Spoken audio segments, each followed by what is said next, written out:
To say that it is an excited crowd here in Reliant Stadium is putting it mildly. Their Texans fell last January 15th to these Baltimore Ravens in the playoffs, 20-13. They're looking for a little payback today. The Houston Texans have won the toss. They will get the football first. The Ravens, 5-1. The Texans, 5-1. That is Keyshawn Martin deep for the kick. And we're underway. Martin will watch this one sail out of the end zone. The Texans will start at the 20-yard line, and so will number 55. Terrell Suggs, activated this week, just 5 months removed from surgery for a torn Achilles. He's in the starting lineup.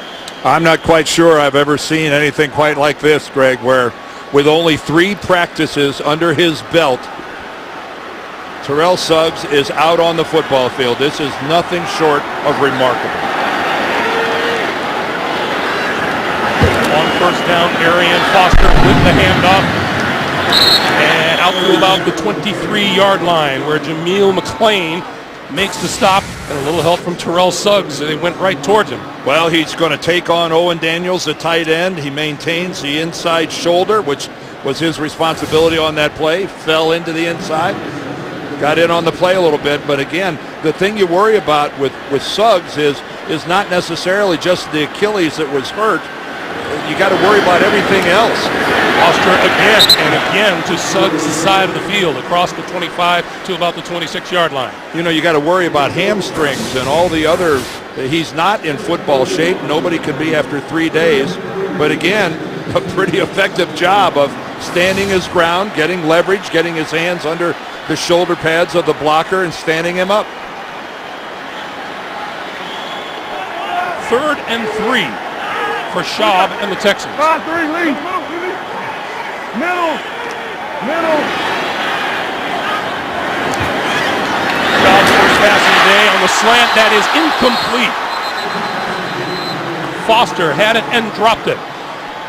Well, Donnell Ellerbe on the defense there, really, because of the hit. That's the reason that the chains aren't moving and that the Texans are going to be forced to punt. Good defensive play by Ellerbe, who's on the field because Ray Lewis is not.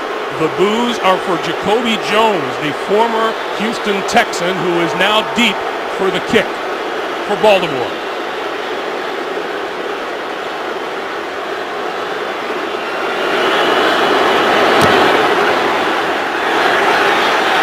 Jones will let it bounce.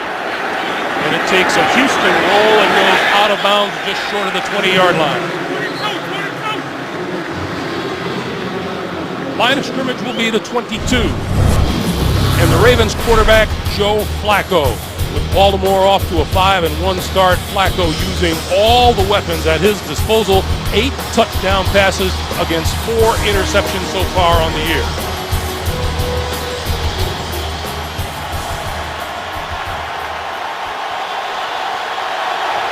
Problems the Ravens have had, offense has not been one of them. They're averaging almost 27 points a game. Ray Rice breaking through out to the 30-yard line. A great job of staying alive by Ray Rice and being patient in finding the hole. Take a look, dodging, I think, J.J. Watt in his own backfield, and then able to accelerate upfield. Nice first down. Quickly up to the line of scrimmage, and Ray Rice straight ahead and across the 30. And very close to a first down at the 32. And looks like they will give him the first down. And the Ravens going without a huddle, and Joe Flacco telling us that they're going to stick with the no huddle. It's their primary offense now, but that he wants to run it a little faster. They want to get closer to the tempo that the New England Patriots run. John Harbaugh telling us that they're about 3 seconds a play behind the pace that New England operates at, and they'd like to pick it up.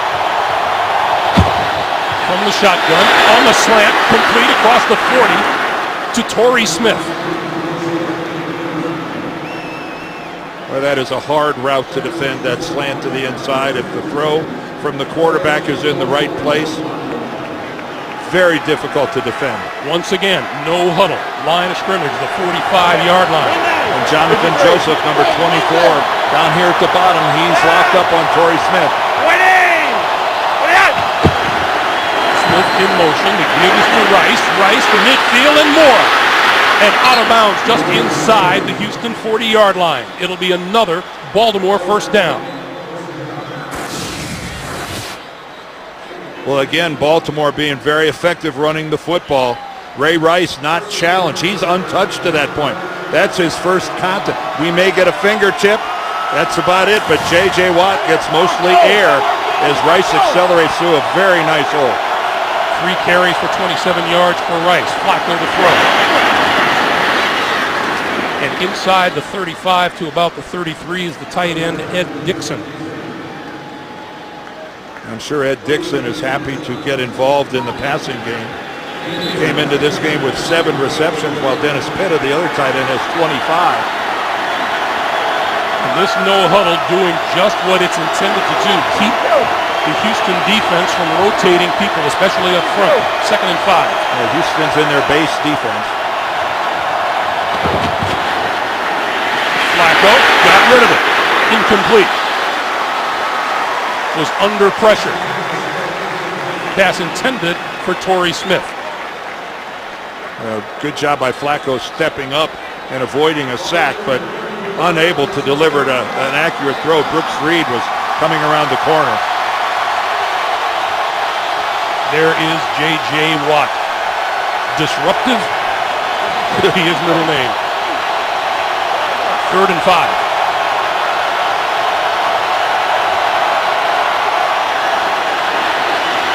Flacco with time. Tipped in the air and incomplete. Glover Quinn got a hand on it and tipped it. And by the time Manning came down with it, he was a couple yards out of bounds. Again, a good pocket. Joe able to see the passing lane downfield, but what a job of elevation by Glover Quinn. Man, he showed he's got a vertical leap getting up to get a finger on that. Justin Tucker, the rookie out of Texas. 12 out of 13 with a long of 56. We'll try this one from 51. The Ravens were a man short on the blocking group up front. Just got him out there. Tucker is 2 for 2 from 50-plus yards so far, and there's a timeout call. They had to burn it. Their first. A mistake on special teams. They were 10 men instead of 11. 11:01 to play in a fast-paced, scoreless first quarter. Those 2 50-plus yard field goals by Justin Tucker came in their only loss of the season, week 2 at Philadelphia. This is from 51 yards out.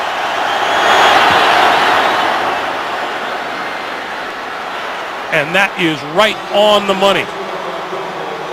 Tucker nails one from 51 yards out. Coach John Harbaugh and the Baltimore Ravens on top, 3-0.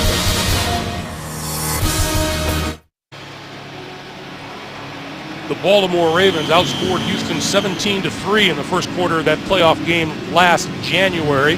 They're off to a 3-0 start thanks to an 8-play, 45-yard drive. Keyshawn Martin is deep and will not return this one. So the Texans will start from their own 20-yard line, and that means Houston quarterback Matt Schaub brings identical numbers to this game as Joe Flacco does. 8 touchdown passes, 4 interceptions. Schaub looking to lead the Texans back from an embarrassing loss to the Green Bay Packers last week. And on this series of downs, Terrell Suggs is on the sideline. Played the first possession, not this one. This is Ben Tate looking for running room. Not much there. No gain on the offensive line. Antoine Caldwell not fully recovered from a concussion. Rookie Ben Jones starts at right guard. And among the backs and the receivers, Arian Foster looking to rebound from a 29-yard rushing effort against the Packers. He has 41 touchdowns in 41 career games. You know, Greg, everybody talked about how the Texans were going to respond after being spanked by Green Bay last week, but it looks right now like the Ravens are responding defensively after giving up 200-plus in consecutive weeks. This is Tate. Tate out to the 25-yard line. Up front for the Ravens, Kimoyadu's sore knee gives Terrence Cody the starting nod at nose tackle. The linebackers, Ray Lewis out with the triceps tear.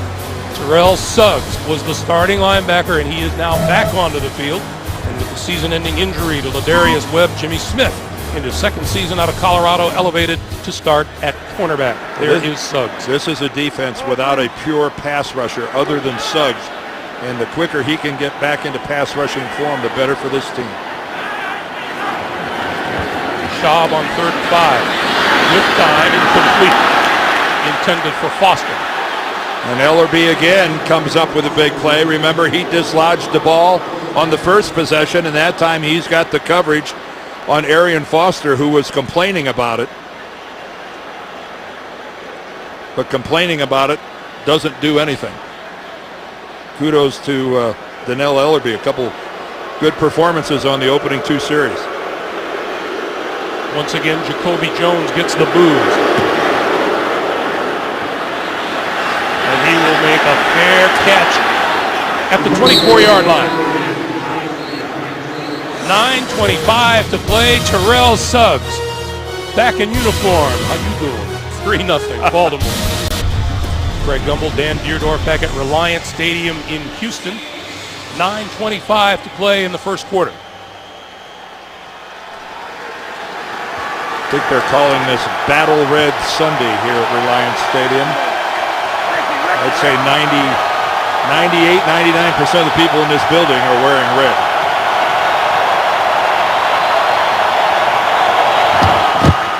From the shotgun, quick pass to Torrey Smith, and Smith is out across the 30 to the 31-yard line.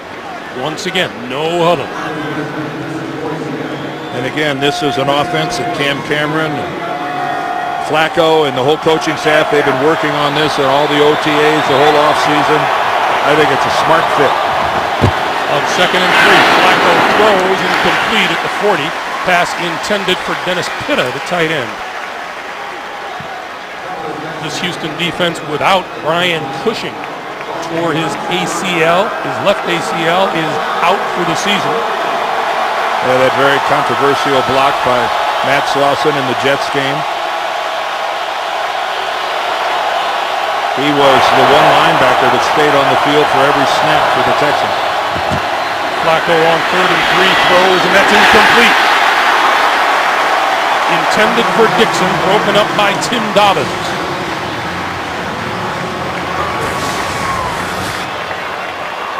Well, Joe, working the left side of the field, he delivers an accurate ball, and you can see that Dixon's complained the hand was in front of him, but it wasn't pulling down his arm. That's why there was no flag.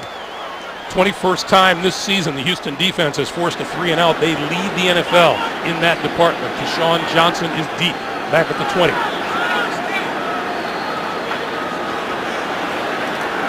Sam Cook gets this one away just across the 20-yard line. And this one sails out of bounds. When we come back, it'll be Matt Schaub and the Houston Texans looking at a 3-0 deficit. Back to Reliant Stadium after this.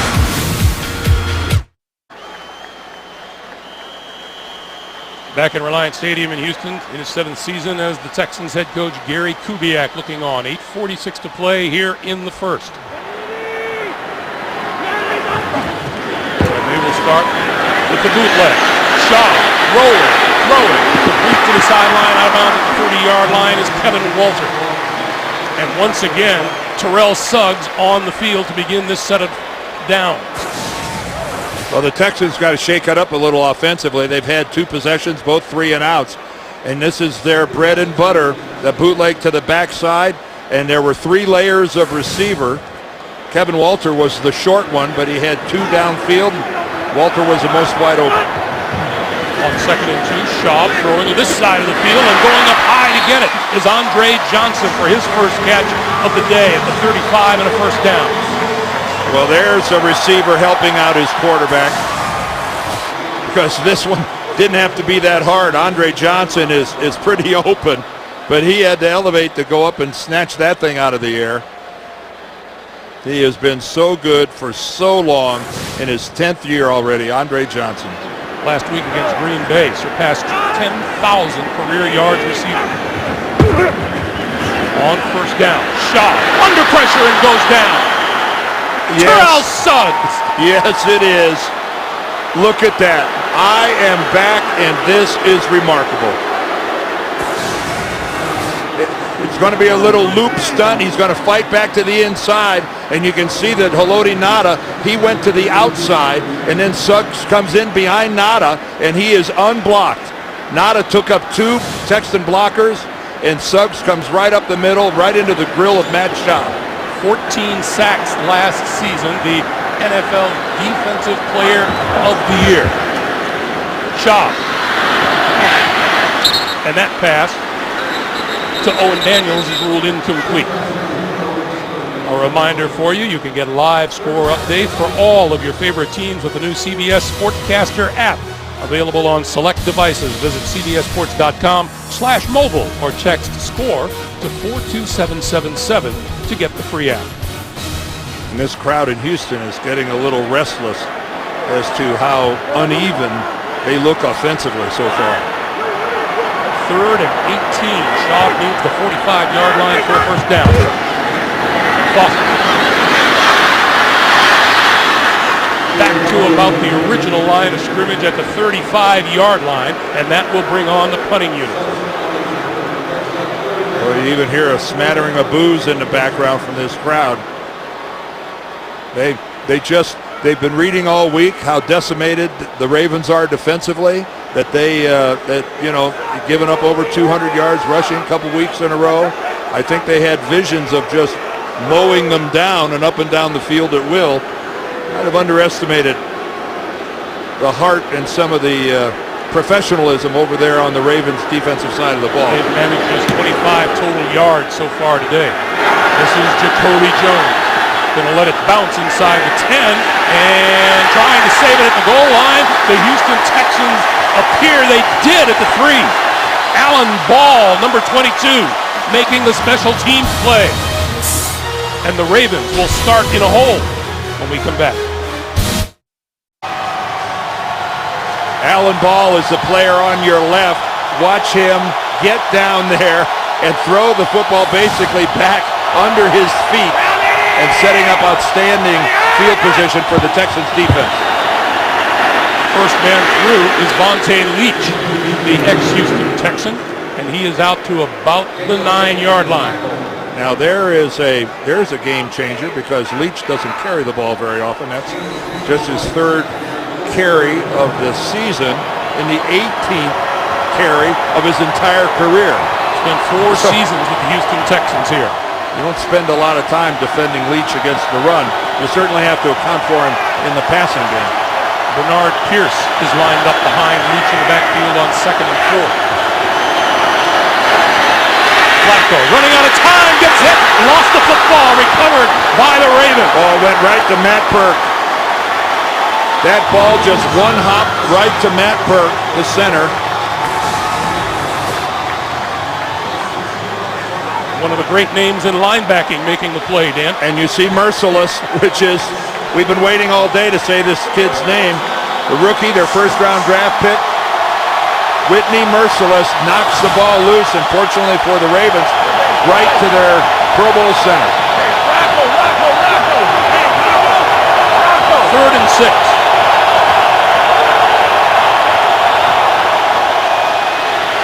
Flacco hit the end zone for the safety. Number 98, Connor Barwin. Well, Wade Phillips, the defensive coordinator for the Texans, that time brings everything off of both corners.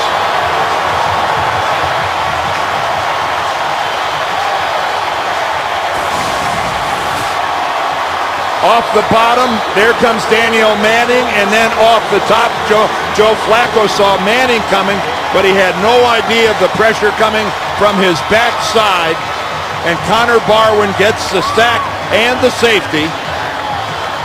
Barwin's first sack of the season. Flacco did a great job just holding on to the football. Well, he knew that he had Ray Rice front side to pick up the corner blitz coming from Manning, but not very often do you get that kind of pressure coming off both sides simultaneously. Great call by Wade Phillips, the defensive coordinator. And there's nothing a defensive player likes better than an uncontested run at a quarterback who's looking the other direction.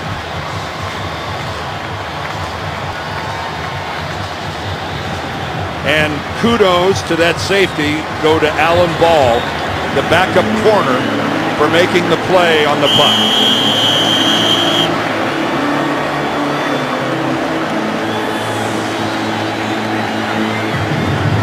Martin awaits the kick from Sam Cook.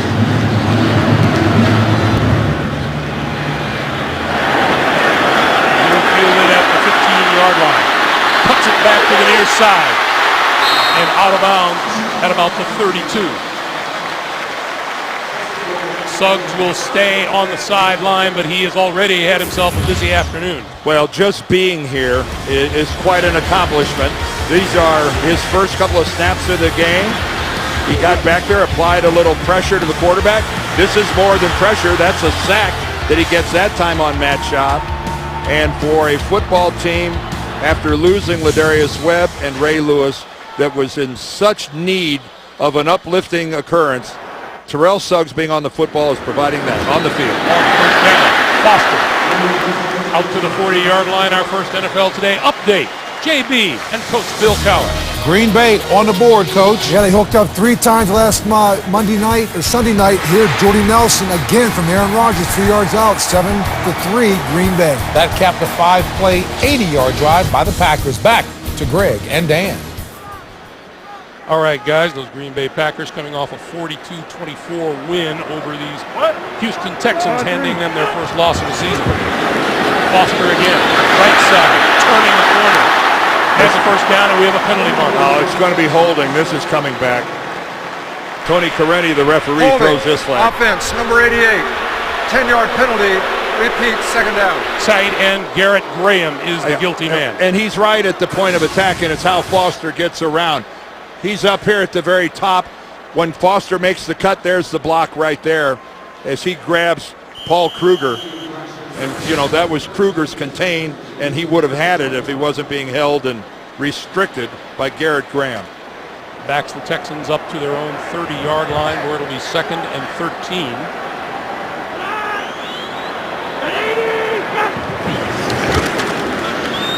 Schaub. And across the 40-yard line, complete to Andre Johnson. Once again, back to New York. JB and the coach. All day, Adrian Peterson. Yeah, you guys got 2 pretty good backs you're looking at, but how about Adrian Peterson here? It looks like he's back in rare form. Cutting, slicing, going across, 7-0 Minnesota. 46 yards by Peterson on that drive. Back to Greg and Dan. Well, you talk about a strong comeback from injury. How about Mr. Peterson? Really, I know we're going on about Suggs, but put Adrian Peterson in that same category. On 3rd and short yardage. This is James Casey for the first down. Well, there's a little misdirection, and there's another tendency buster as Casey gets his first carry of the year. In these days of playoff baseball, number 86, once drafted in the 7th round by the Chicago White Sox back in '03 as a pitcher. Well, he's really kind of a jack of all trades for the Houston Texans, but primarily as a blocker and as a receiver, not as a runner. Terrell Suggs back on the field for Baltimore, first down.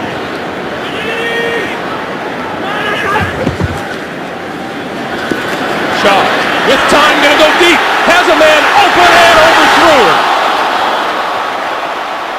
Kevin Walter was wide open. And that look on Matt Schaub's face tells you everything you need to know. Working against Jimmy Smith, the double move. Smith is just all over it. And you work on that all week in practice.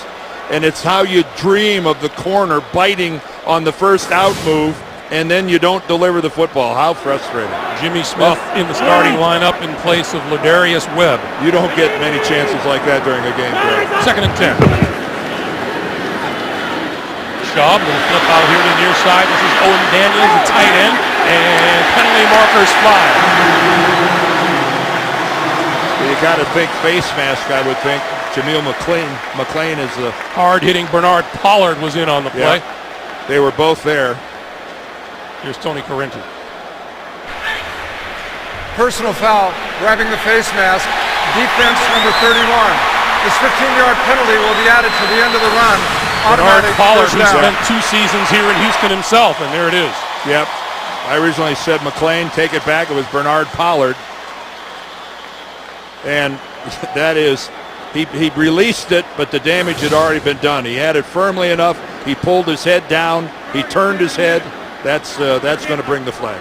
Texans have moved now to the Baltimore 36. 2 minutes to play in the first quarter. Foster. Hole on the left side. How 31. How close was that? You can see Arian Foster gets up and slaps his hands together. He knows he was so close to breaking it. Like And Terrell Suggs making that play. Yeah, let's take a guess who's going to actually get Arian Foster on the ground. Yes, it's number 55. It's Terrell Suggs. It wasn't the cleanest of tackles, but it was effective. It got him down. Again, folks, it's coming back, surgery on what, May the 8th, and on the field still in October. Nobody saw this coming except maybe Terrell Suggs. Schaub. Under pressure from Suggs behind, got it away to the 25-yard line is Andre Johnson for a first down.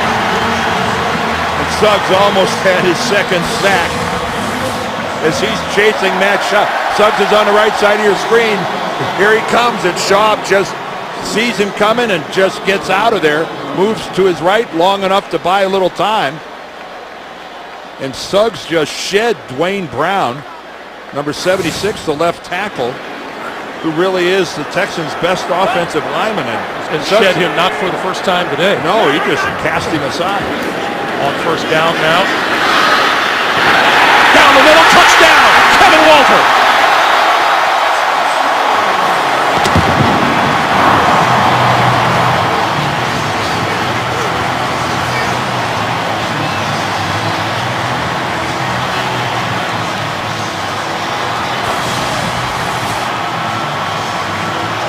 Well, you can see Kevin Walter this time. He's working against the Baltimore zone. The coverage underneath turned him loose deep. And Kerry Williams just not able to get back in quickly enough to get in on the play.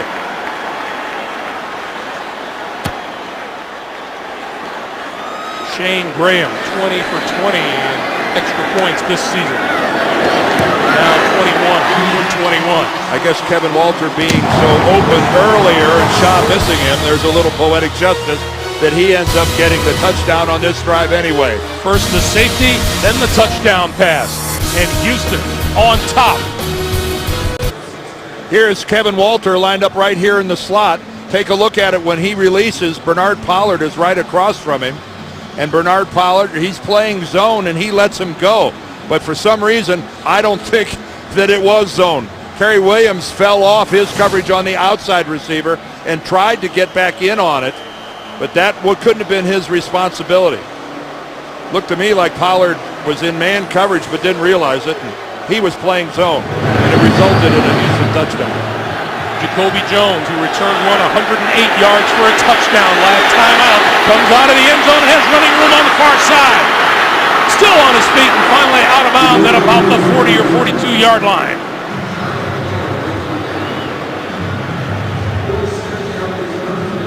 Well, Jacoby Jones told us that, yes, I circled this game when the schedule came out. He had his feelings hurt with how the people of Houston treated him after his mistakes in that playoff game last year. There's no doubt this is where he's at his best in the return game, although he can stretch the field when he's in on offense. He gives Torrey Smith a nice compliment on the other side of the Ravens offense. Happy to see his son Jacoby Jr. last night when the team hit town on first down. This is Ray Rice. And Rice just across the 45-yard line. Well, this town just didn't, they didn't forgive and forget with the muff punt and the fumble and the game in Baltimore last January. And you can see they still haven't forgotten the way they boo him every time he goes back there to return a kick. We've come to the end of the first quarter here in Houston. It is 9-3. Texans leading the Ravens. We're coming back for the second quarter. More here on CBS. Home Super Bowl 47.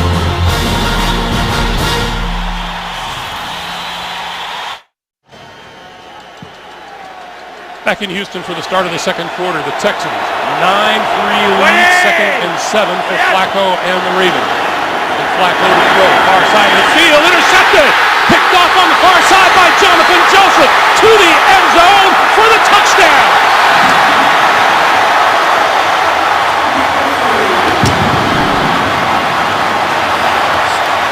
Some type of a major miscommunication between Joe Flacco and Torrey Smith. And the ball looked kind of funny leaving. I'm not sure if it was touched or tipped. Did J.J. Watt possibly get a hand on it? Here's Watt right here.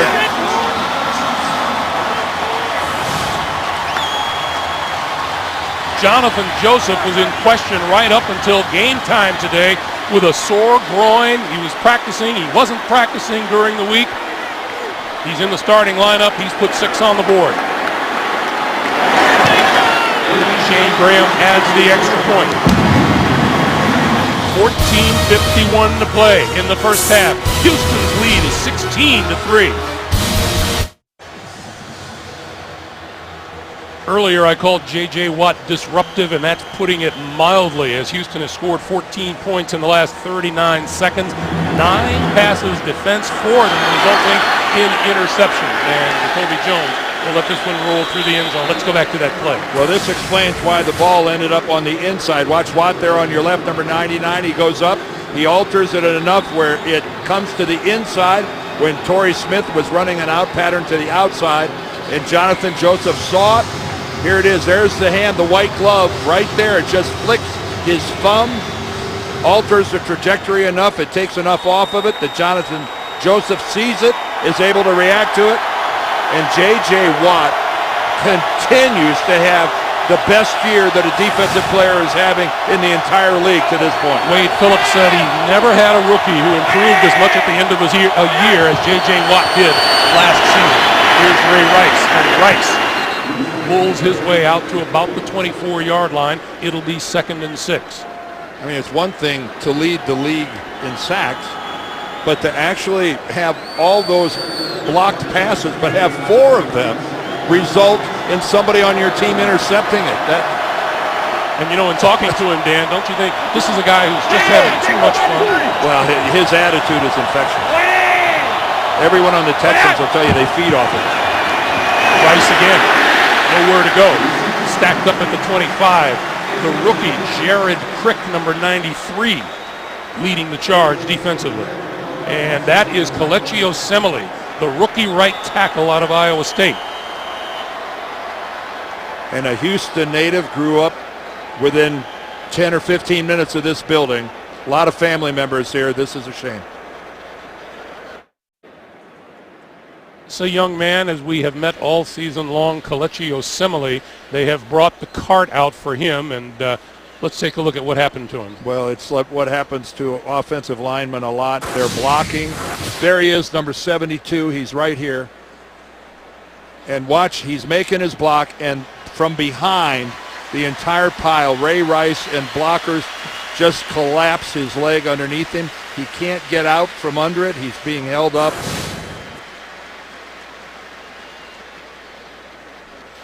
We met with him yesterday, and what a really likable young man. You see Ray Rice kissed him on the head right there, wishing him well. He's going to be a really, really good football player. Had 10 people coming to the game today, all relatives, grew up 10 to 15 minutes from this very stadium. And right now, I know it's a great story that Terrell Suggs is back, but we're watching starter after starter get hurt and knocked out of lineup for these Baltimore Ravens. Last week it was Ray Lewis and Ladarius Webb, and now it's Kelechi Osemele. And number 78, Bryant McKinney, has come into the lineup for Baltimore now.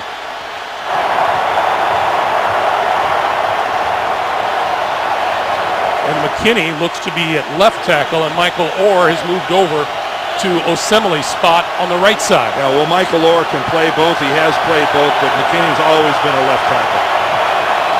On 3rd and 5, Flacco running out of time, throws this way incomplete. Intended for Anquan Bolden. Pretty tight coverage that time by Bryce McCain. He forced Joe Flacco to throw that to the outside and hope that somehow Bolden could catch up to it. Anything other than that would have been intercepted.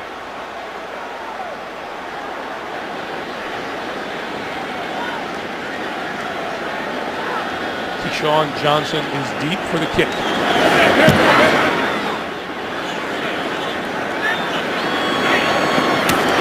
And lost the ball and covered it again at the 24-yard line. Hey, nobody knows the game like a quarterback. Don't miss Phil Simms, Rich Gannon, Steve Berline, special guest Dan Fouts on NFL Monday QB tomorrow at 6:30 Eastern only on CBS Sports Network, the 24-hour home of CBS Sports. Speaking of quarterbacks, there are the numbers so far today. Well, Matt Schaub had the big mistake where he had Kevin Walter wide open, but that's forgotten because on the same drive they finished it off with another touchdown that counted to Walter. So so far, Matt Schaub's off to a pretty decent start. Assembly has gone in for x-rays on his ankle. This is Tate, and Tate hit hard. Coming up from the safety, Ed Reed. Well, Ed Reed, a lot of talk about his bad shoulder. It didn't seem to affect him here.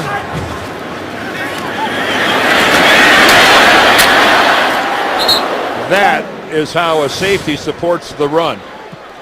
And Ed Reed came up, went low, and right on the thigh pads of Ben Tate. Schaub throwing the near side, and this is Johnson. Johnson across the 35 for a first down. I don't think Andre Johnson scares secondaries quite as much as he did when he was younger. When he was in his prime, and keep in mind this is his 10th year, he almost uncoverable, and with such a physical presence at 6'3", 230 pounds, he's still got lots of game left on. New set of downs. Schaub, straight drop, throws to the outside, that's complete to Kevin Walter. And Walter out to about the 44-yard line.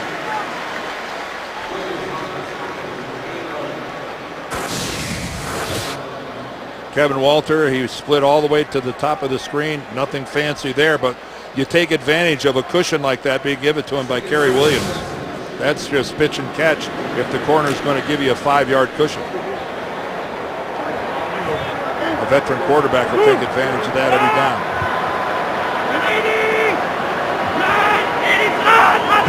On 2nd and 3, it's going to be Foster. Through on the left side, we have a penalty marker down in the backfield. And this is thrown by the umpire. Usually not good news for an offensive lineman. Holding, offense, number 86. 10-yard penalty, repeat second down. That would be James Casey.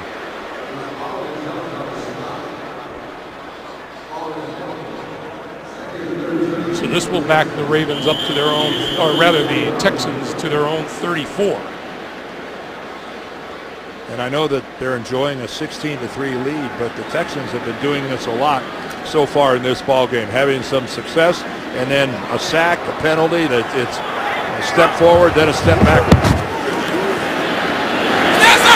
Foster out of the backfield and diving out of bounds close to the 40-yard line. You know, getting back to Terrell Suggs, who is on the sideline right now. Dan, you and I, we only talked about this, 24 hours a day since we hit down. Right. And the fact is that now as you see him come back onto the field, why would the Ravens activate him if he wasn't going to play and put in significant time on the field? Well, I thought he was going to play. I mean, that was starting to become apparent in the last couple of days, but I'm not going to back off. I'm surprised at how many snaps that he's able to play and how effectively he's playing. This just doesn't happen. Schaub across the 45-yard line to Andre Johnson. That appears to be about a yard short of a first down. That's where exactly are they spotting the ball? It does, where they're sitting and now, it does appear to be just a little bit short.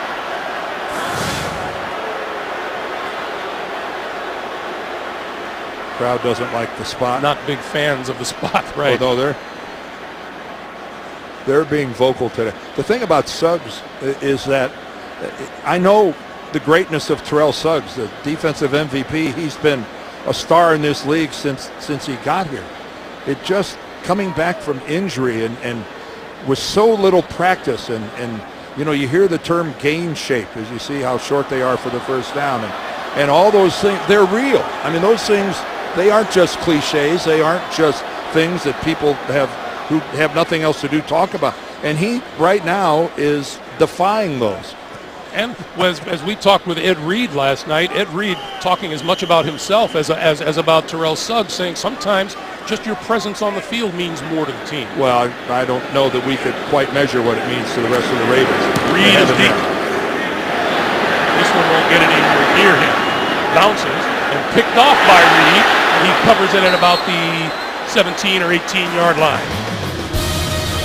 10-14 to play. First half, 16-3, Texans. Both these teams are headed for a bye week next week. Each would like to go into it with a victory and the best record in the AFC. Keep in mind, the Texans have never beaten the Baltimore Ravens. Ever. Ever. 0-6. They're desperate. Flacco. Gonna throw it deep. Nobody there. Except Texan, Jonathan Joseph. Boy, Joe took a hard hit at the end of that. I think Jared Crick is the guy that ends up getting the hit on Flacco. Here he comes from the backside. And Torrey Smith, the intended receiver, was a good 10 to 15 yards short of where that pass ended up. A little confusion defensively now for the Texans with people scrambling on and off the field. 2nd and 10. And a timeout. No, penalty marker flies.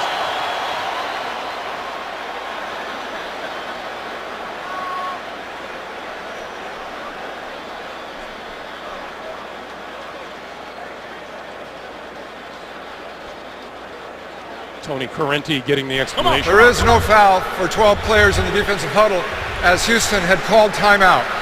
Timeout, Houston. So Houston uses a timeout, escapes the penalty. We take a break. The Baltimore Ravens have managed just 12 yards in their last 12 offensive plays. Flacco, quick pass outside, overthrows Torrey Smith. Boy, just a simple little hitch. That's as easy as it comes. And that pass just got completely away from Joe Flacco. Cam Cameron, the offensive coordinator for the Ravens. The only offensive coordinator in Baltimore that Joe Flacco has known. 3rd and 10.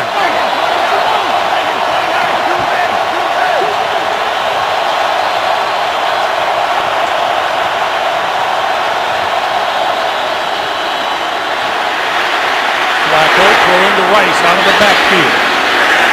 Out to the 23 and no more. Connor Barwin tripped him up.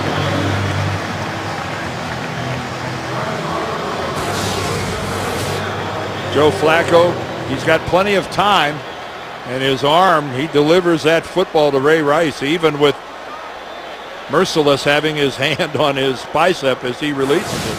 Luckily, it was a very short pass to Ray Rice, and it got there. Once again, Sam Cook will kick it away.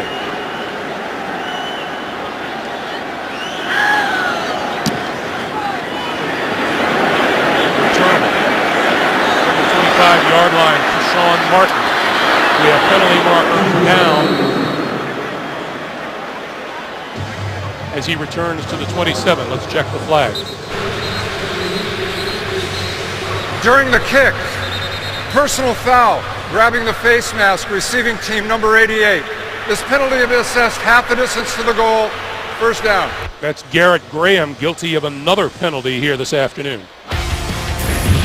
Well, defensively, Houston, as you know, they've held the Ravens to 3 points so far, and they got those early. Joe Flacco's been under pressure a great deal, one resulting in a safety from J.J. Watt. Then J.J. Watt with the tipped ball right to Jonathan Joseph. So the Houston Texans on the defensive side of the ball, they have had a fine start. Well, I go back to what Joe Flacco said about J.J. Watt yesterday, that J.J. Watt, he just knows, if he knows he can't get to the quarterback, then he knows what else he has to do. Penalty to be assessed from the end of the run, first down. I think I gave Watt credit for that safety. That was actually Connor Barwin that got the safety. But it has been a stellar performance for the guys in red on their side of the ball so far.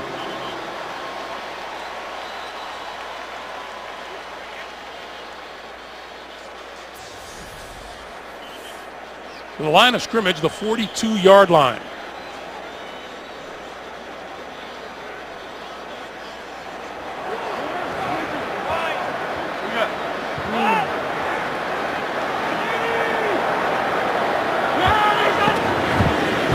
Shaw to throw on first down. Over the middle. Got Andre Johnson complete for a first down. We can go back to New York. JB and Coach Bill Cowher. Skins swept the Giants last season, Coach. And I'll tell you, going away doing it again. RG3, Santana Moss, quick screen. Nobody touches him, 26 yards, and the Washington Redskins go back up on top, 10-7. Giants are 0-2 in division play. Back to Greg and Dan. All right, JB, thank you. First down for the Houston Texans, just shy of the Baltimore 45-yard line. Arian Foster trying to take it outside. Can't get around Albert McClellan and Arthur Jones.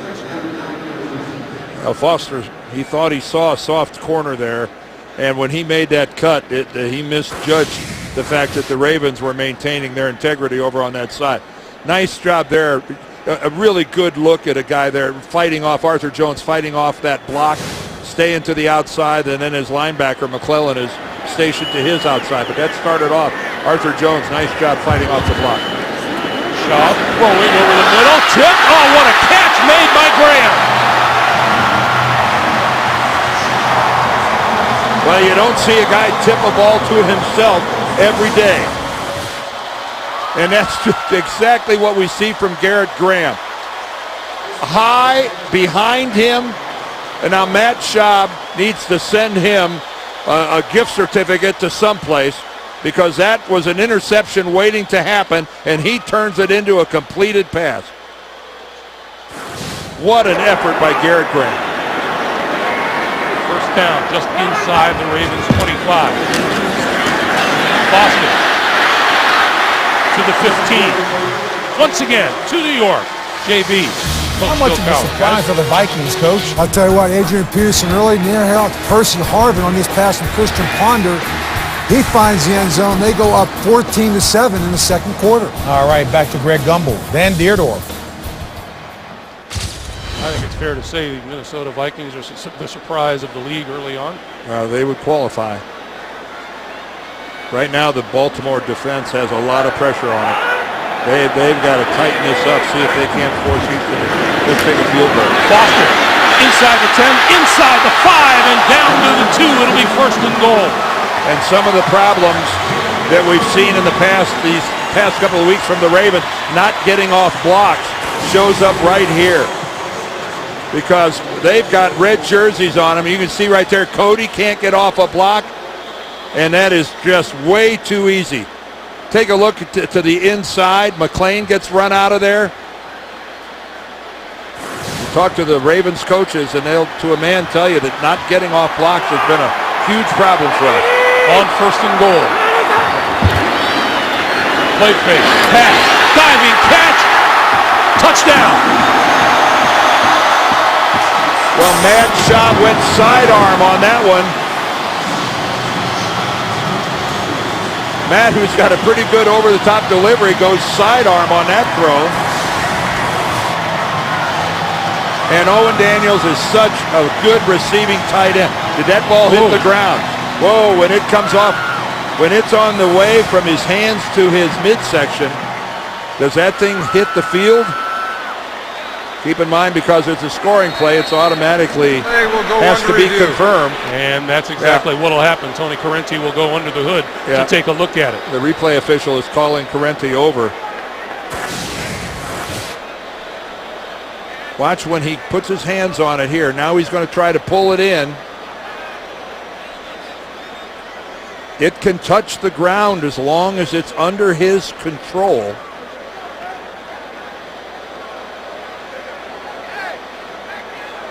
I mean, he makes a good, he's got control of it there. He's pulling it in. And then it looks like he rolls his hand under the football.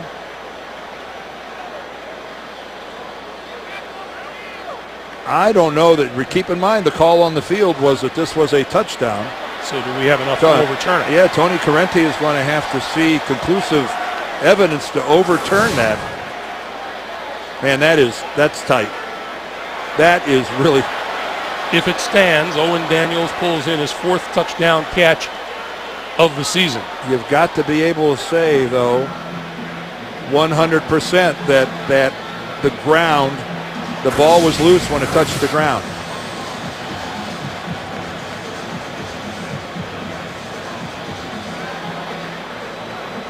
It did look like the ball separated from his hand as he was pulling it back to his body. Now this could be overturned. After reviewing the play, the ruling on the field stands as a touchdown. That could have gone either way. I mean, that was really, really close. And again, if that would have been ruled an incompletion on the field, I'm not sure that Correnti could have overturned that either. It was, and John Harbaugh's going, man, nothing is going our way today. Matt Schaub, his 10th straight completion, is a touchdown pass to Owen Daniels. And it was a heck of an effort by Daniels. Laying out like that was a superior catch by the Texans tight end. Shane Graham's extra point. After falling down 3-0, Houston has scored 23 straight points, and with under 6 minutes to play here in the first half, the Houston Texans have taken charge, and they lead it 23-3. Houston has been hot. 6 plays, 58 yards, and the touchdown pass from Matt Schaub to Owen Daniels. It is time for the Ravens offense to wake up. 64 total yards, Flacco 4 of 12. They're averaging just about 3 yards a play, including their passing game. That is woeful. Here's Jacoby Jones from the goal line. Out to the 20-yard line. Yeah, Penalty markers down and little scuffles.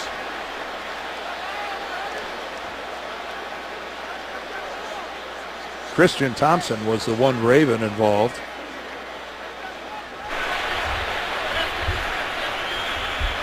After the play had concluded, and with common interest in both teams, personal foul, unnecessary roughness, receiving team number 33.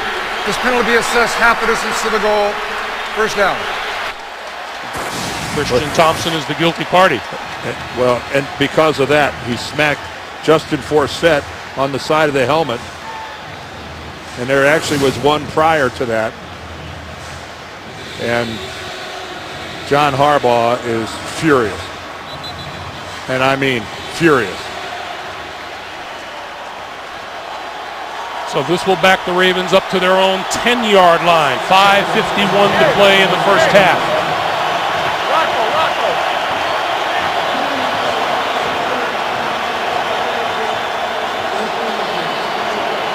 Nothing consistent on offense yet for these Ravens.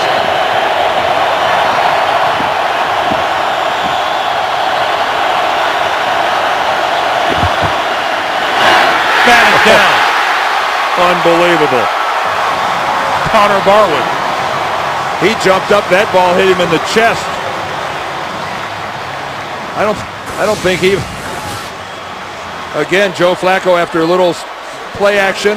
Well, I take it hits him on the arm. He's up so high. Hits him on the elbow on the way down. That Joe Flacco had no chance of completing that. And these Texans, man, have they gotten good at swatting the ball.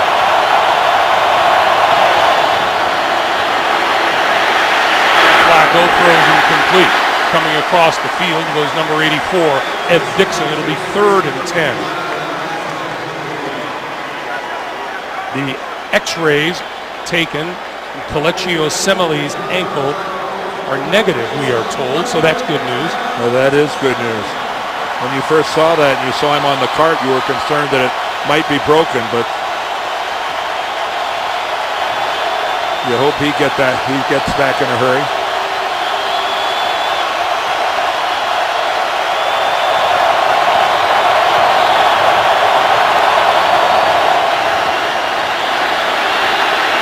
Flacco steps into this one incomplete. And there are just no Ravens receivers getting separation.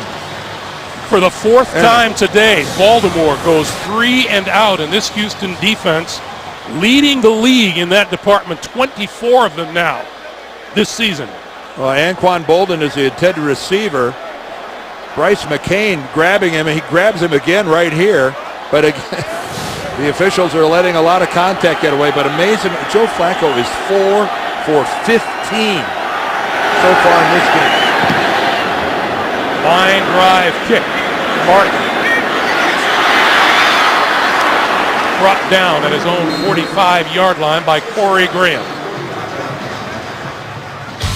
8 tonight on CBS. Take off to Bangladesh on the adventure of a lifetime. All new Amazing Race tonight, only CBS. Frustrating day for Joe Flacco. The Baltimore quarterback, 4 out of 15 for 32 yards and an interception return for a touchdown. Well, it's not all his fault. He's been under pressure a lot. Passes have been getting deflected. His receivers aren't getting a lot of separation. And now the defense again is put on the spot. Terrell Suggs on the field for the Ravens. Play fake. Out to the far side, Andre Johnson. Johnson out of bounds at the Baltimore 40-yard line, forced out by Reed. And Paul Kruger, a linebacker, that's asking an awful lot, asking him to be able to run with a wide receiver like Andre Johnson. And Matt Schaub, he sees the matchup that he likes, because when you got a wide out against a linebacker, you've got to go to that matchup.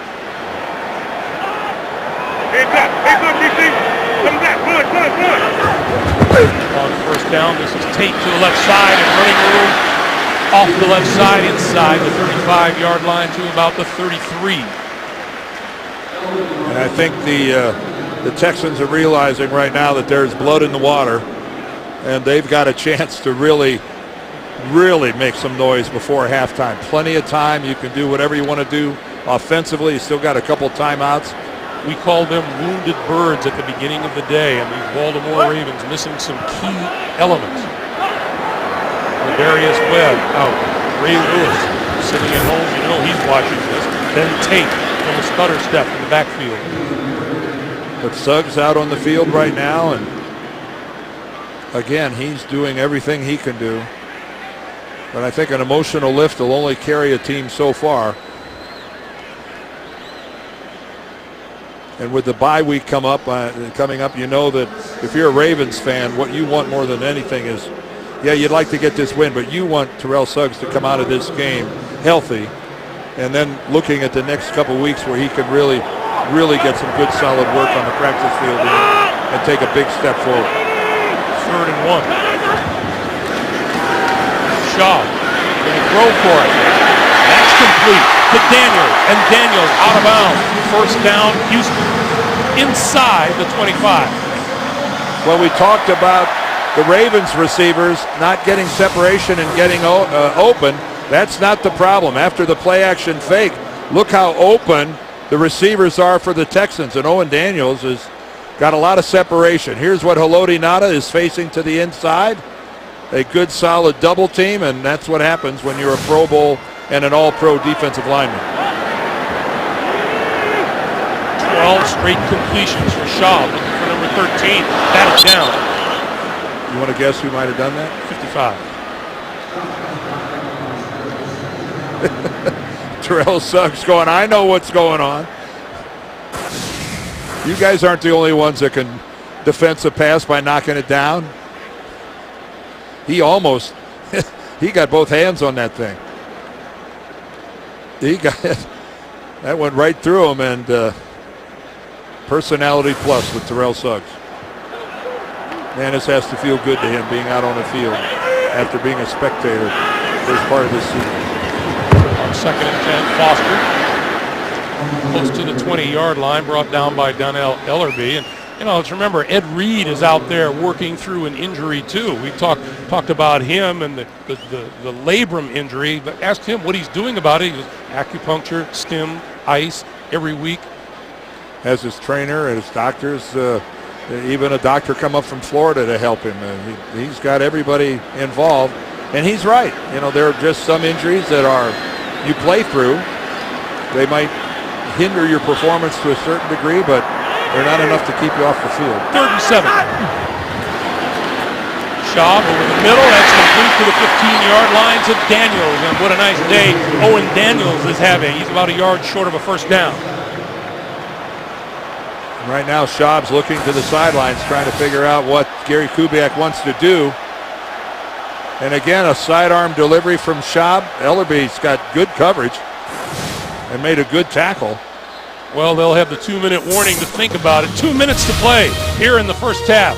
All Houston, 23-3. 2 minutes remaining here in the first half. Each team with 2 timeouts, and Shane Graham to attempt a field goal from 33 yards out. Author of 11 in a row, looking to put 3 more points on the board for the Texans. And he does.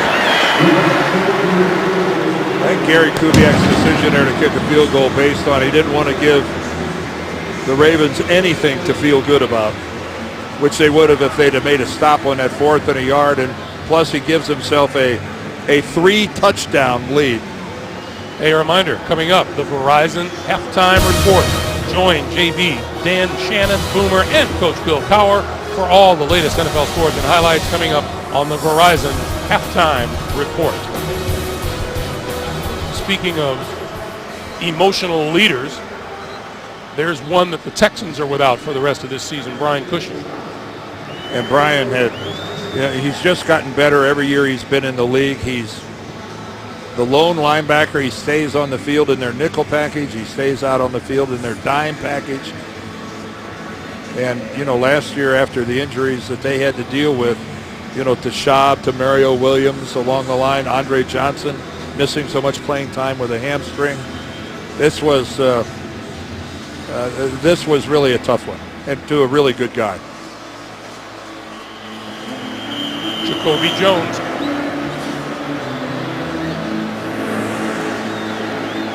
Returned 108 yards, much to the surprise of his teammates. You didn't expect him to bring it out, but on the run, he's at the goal line. Breaks it to the outside. 30, 35. Terrific return by Jacoby Jones out across the 40-yard line. Well, it's been a tough outing for Joe Flacco. He's had a combination of things happening. Overthrow there, miscommunication there, a pick six because the ball was deflected by J.J. Watt. Jonathan Joseph gets a touchdown out of it. But the raw numbers are unattractive, to say the least. 4 of 15. Not at all typical of a guy who came into this game completing 62% of his passes. They haven't converted a 3rd down yet. Baltimore just 12 total yards here in the second quarter.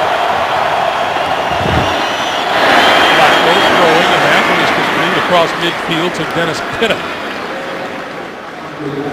And even a successful drive that results in a field goal, that is at least something to feel good about on your way into the locker room. Another quick pass to the outside, and that's complete again to Pitta. And that's enough for a first down inside the Houston 45.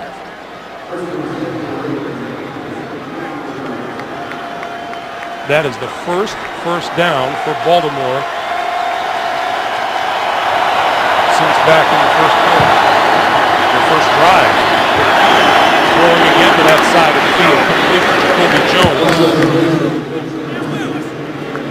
Stops the clock with 1:17 to play. Well, and right now the Texans are making it easy. They are really playing a soft shell and giving the Ravens, they're just conceding that 6, 7, 8-yard completion. 2nd and 2.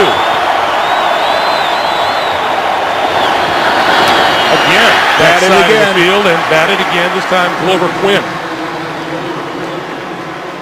Well, Flacco's had a lot of people in his face today. Well, that's the 3rd time that Flacco's had a pass deflected. Quinn gets that one. Barwin got one. Watt got one.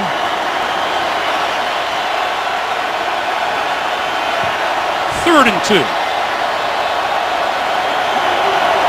Baltimore 0 for 6 on 3rd downs today.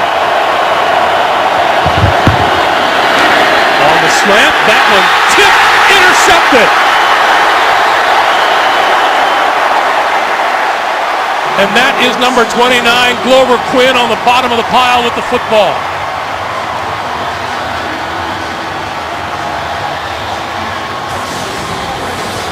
Let's watch inside who gets a hand on this ball.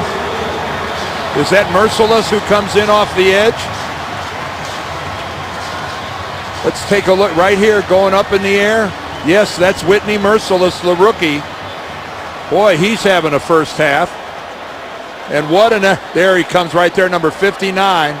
He hits the ball the second it comes off of Joe Flacco's hand. And what an effort of extending and reaching back by Glover Quinn. The Texans are treating this like a volleyball game. There's another. Batted down right out of Schaub's hands by Kruger. Well, that's about the best thing that could have happened to the Texans on that play.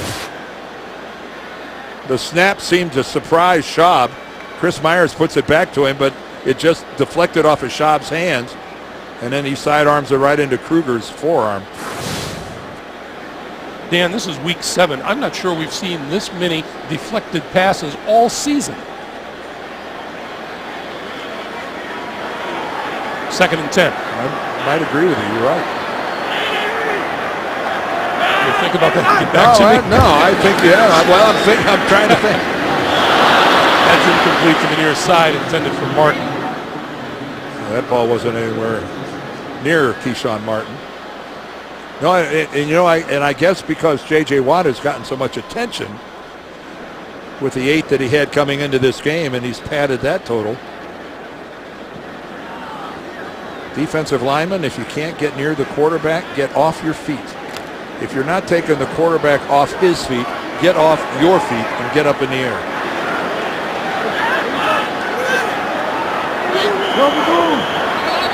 And we get a timeout.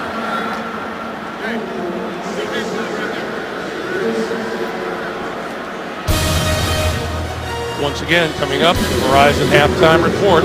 JB, Dan, Shannon, Boomer, and the coach will have scores and highlights on the Verizon halftime report. Dan, I was asking you yesterday, is it not an offensive lineman's dream to have a defensive lineman jumping in the air with his hands extended? Well, you know he's not going to beat you to the quarterback if he's jumping in the air. And plus, he's vulnerable, it's right? a chance for you to take a real shot at him. You can. Back in the day, if a defensive lineman was going to elevate, he was going to pay a price for it. You were going to hit him in the midsection. You were going to take his legs out from under him. You were not going to let him just leap to his heart's content and try to swat the ball away from your quarterback.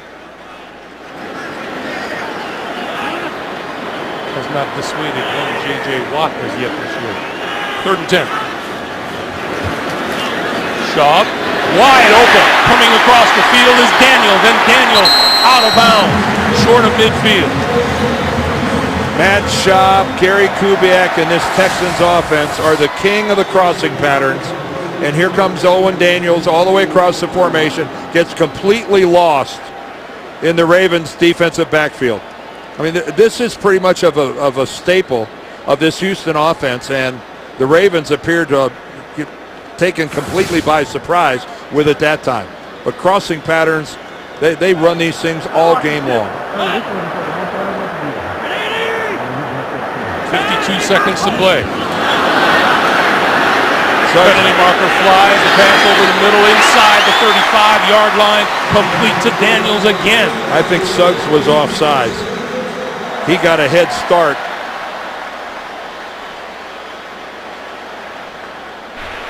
Offside. Defense number 55 was in the neutral zone at the snap. This penalty has been declined. The results of the play, first down. Something Terrell Suggs has done really well his whole career is anticipate the snap count. But that time he guessed wrong. He thought it was going to be on the second hunt, and it wasn't. Shaw. Oh, what a catch inside the 30. Owen Daniels having himself a half. And Donnell Ellerby's going, he really completed that? I mean, look at the coverage by Ellerby. He is right there. And Owen Daniels keeps that ball. Looks like he keeps it off the ground. Got his hand underneath it. Control of it.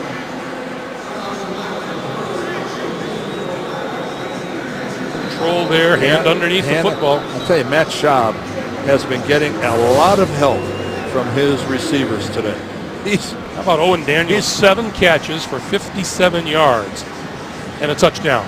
Schaub is 19 of 26, but he's thrown some way out front. He's thrown some up high. He's thrown them behind.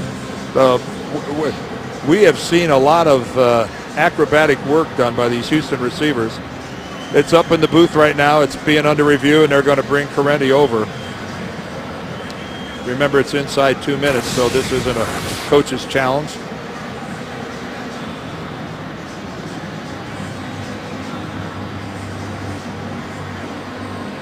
I mean, that looks to me to fulfill every requirement of a catch. He's got his hand under it. He's got control. I think that's just a heck of a catch by Owen Daniels. We were talking with Owen Daniels yesterday of his thoughts on Matt Schaub. He says he doesn't get the publicity that a lot of the other big-name quarterbacks get, but he puts him right up there with all of those other Super Bowl winning quarterbacks. Keep in mind, Owen Daniels, a Wisconsin product, he was a quarterback and possesses a pretty good arm, and then got converted to tight end by Barry Alvarez and the staff at Wisconsin after his sophomore year. Speaking of Wisconsin, J.J. Watt had a little interest in the Wisconsin Badgers yesterday. Yeah, they got his brother's the starting fullback for the Badgers. I think they. After reviewing the play, ruling on the field will stand as a completed pass. It will be Houston's ball, second down, and their timeout will count. That's their second charge timeout. The Watt brothers, his brothers, one brother is the youngest brother is a high schooler. Won a playoff game on Friday.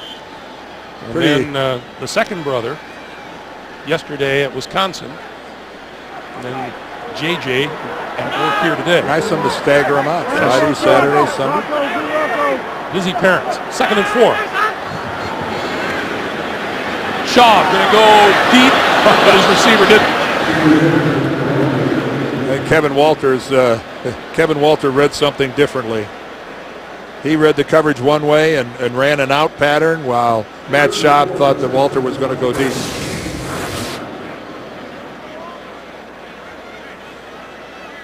Kevin Walter reads Kerry Williams, and Matt Schaub read something entirely different. 3rd and 4. 33 seconds to play. Shane Graham hungry for 3 more if they don't convert.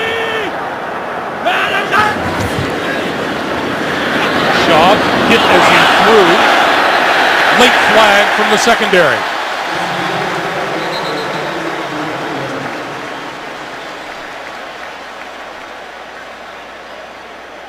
And slow to get up is Haloti Ngata, who already came into this game hobbled. He's got an MCL on his right leg. Holding defense number 29. 5-yard penalty, automatic first down. That's Kerry Williams. There's Williams, 29, right, and he's working on Kevin Walter. Oh, he grabs the jersey.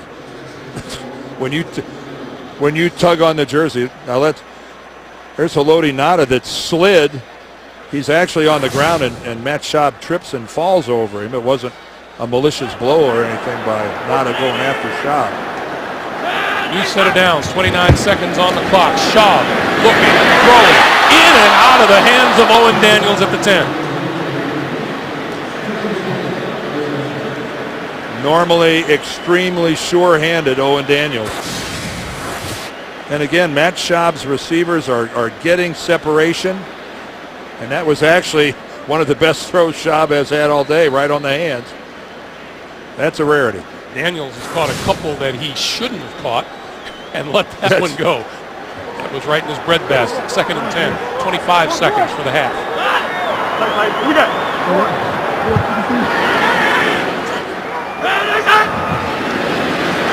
Blitz, quick pass incomplete. Terrell Suggs all over James Casey out of the backfield. Okay, now Suggs is even doing pass coverage and his responsibilities. Didn't see this coming, and if you said you did, well, you're in the minority. That ball wasn't even anywhere near being completable. And this is, again, not a good sign for the Ravens. Haloti Ngata looks like he's going to get a head start to the locker room. 3rd and 10. Schaub throwing for the end zone, incomplete, and Daniels covered in a late flag. Oh, Bernard Pollard, don't touch that official. That official threw the flag. I don't know if he's going to say that Pollard hit a defenseless receiver.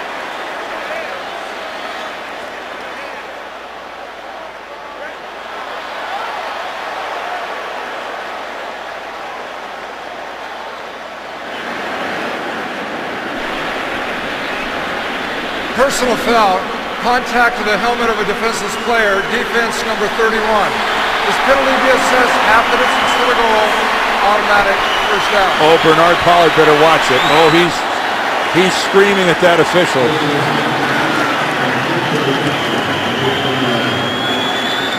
One of the notorious hard hitters in the league. He is furious, and there's the hit. And he does appear to go helmet to helmet on Owen Daniels, and that will draw the flag every time. 16 seconds on the clock.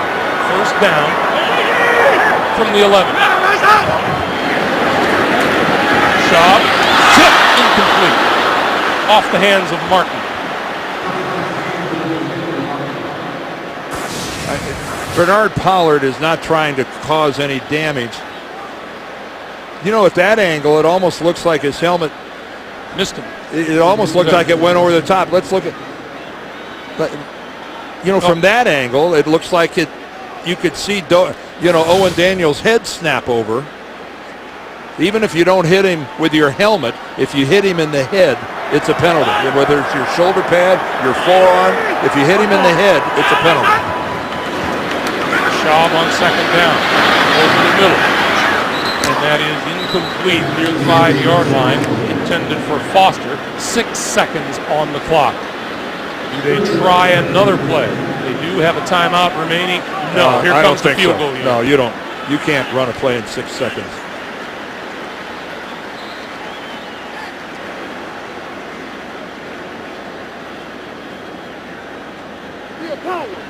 John Harbaugh and his group have some regrouping to do at halftime.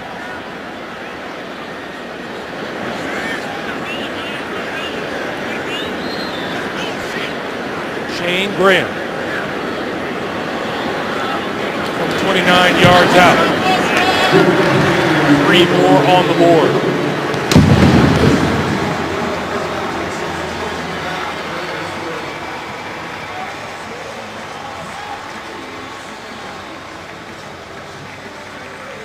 So Houston extends its lead to 29-3.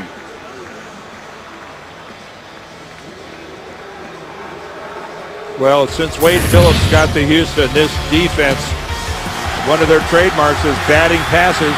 In the Miami game, there was one batted. There's J.J. Watt getting a Ryan Tannehill pass again. And then today, there's the deflection by Watt to Joseph. It's a touchdown. There goes another one by Watt. It's just been one after the other. And Wade Phillips Remember, do you remember how bad the Houston defense was 3 years ago? And it was historically bad. Their pass defense was one of the worst the NFL had ever seen. And Wade Phillips comes in, the Houston native, and what a turnaround. Wade now in his second year. It is talk about a night and day difference. And they're doing it today without Brian Cushing, as we documented earlier.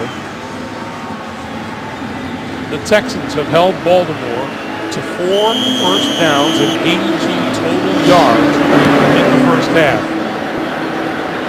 And the little squib is picked off by Laquan Williams, and that will do it for the end of the first half. That's the end of the first half. All Houston, much to the delight of the fans here in Reliant Stadium. 29-3. Back with the Verizon halftime report after this message and a word from your local station. You're watching the NFL on CBS, the home of Super Bowl 47. Much anticipated matchup. It has been all Houston as we get set for the start of the third quarter. 29-3 in favor of the Texans. Time now for the Droid Razor M play presented by Motorola, Dan. Well, the teamwork involved there. First, it starts with the deflected pass. Then Jonathan Joseph is in the right place at the right time after J.J. Watt hits that thing. And again, that started what has been a tidal wave coming at the Baltimore Ravens. Greg Gumbel along with Dan Deerdorf, and you wonder if all of the momentum has been affected by the injuries on the Baltimore side, or you do have to give credit where credit is due to this Houston Texans team. Well, I think it's some of both. I think we got to give a lot of credit to Houston. They're playing hard. This game means a great deal to them. We mentioned that they've never beaten the Ravens. They're 0-6, and that weighs heavily on them. And this is a very beat-up Baltimore football team. And it suffered even more injuries today. We saw Nada limp off the field. Osamele is out of the game with an ankle injury. The starters just keep leaving the field for the Ravens, and that's never a plus. The Ravens will get the football to start the second half, and Jacoby Jones is deep, and this one will come down short of the end zone. Jones on the run at his own 6-yard line to the right side. Running room out across the 25 to about the 27, maybe the 27-yard line. Well, when you look at these halftime stats, time of possession. Well, I mean, look at the total, 82 total yards, only 4 first downs. The Houston team has possessed the football, and the Ravens have not converted a single third down. They're 0 for 7 on third down. And there's some good news for the Ravens. Haloti Ngata is back. They really need his presence inside. On first down here is Ray Rice, and Rice with a couple, but there is J.J. Watt making the play on defense. And again, just, I don't know how it can get a whole lot better. I mean, a whole lot worse than that. 8-play drive. I mean, to start it off, everything looked nice and smooth. And from then, look at the longest drive they had after that was 5 plays, and that ends with an interception.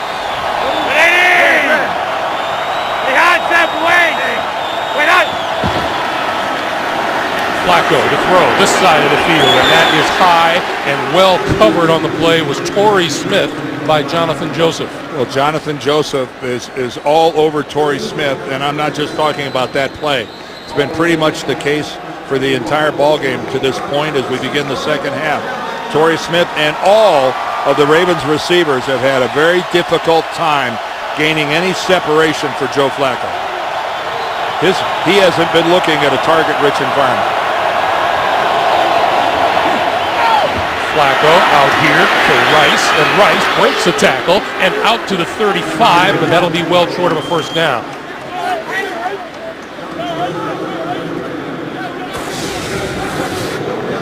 Well, again, Ray Rice can turn these into big plays. Right off the bat, he breaks the tackle of Brady James, and then he goes right over Jonathan Joseph, but Joseph gets the job done. He paid a price for it, but he got it done. Sam Cook to kick, Keyshawn Martin deep. And guess what? A 3-and-out.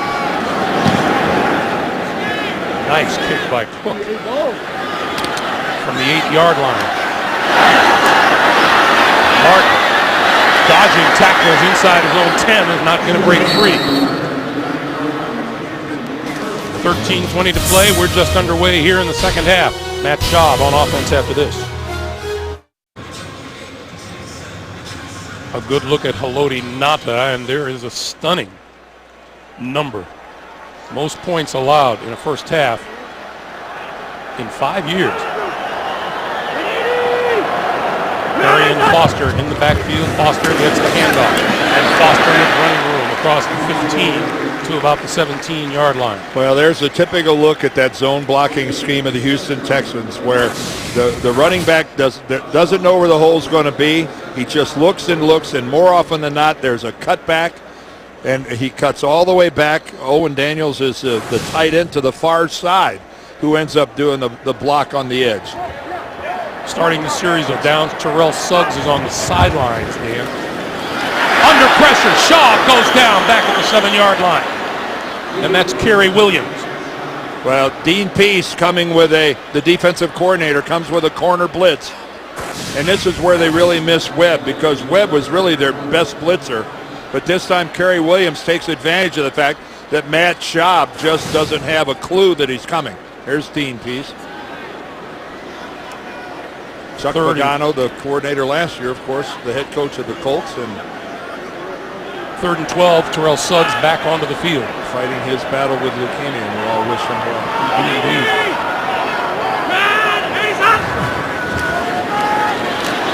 Schaub throws it into the dirt.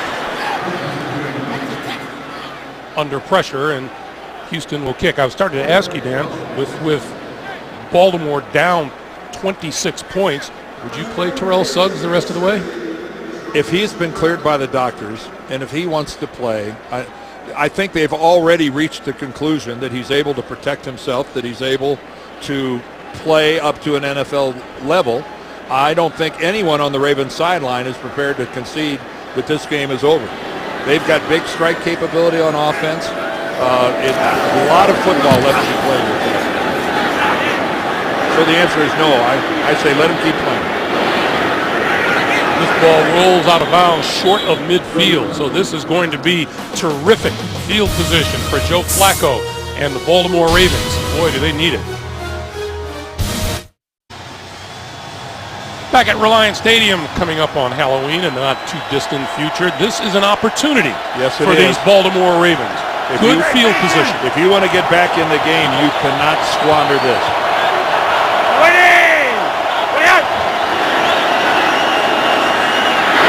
Flacco throws, and that's complete. Inside the 45 to the 42 is Dennis Pitta. Baltimore's first drive of the day went 45 yards. Their next 8 drives totaled 47 yards, including a couple of turnovers. Well, we're into the third quarter, and the Ravens, as you see right there, they haven't even gotten 100 yards total offense yet. 97.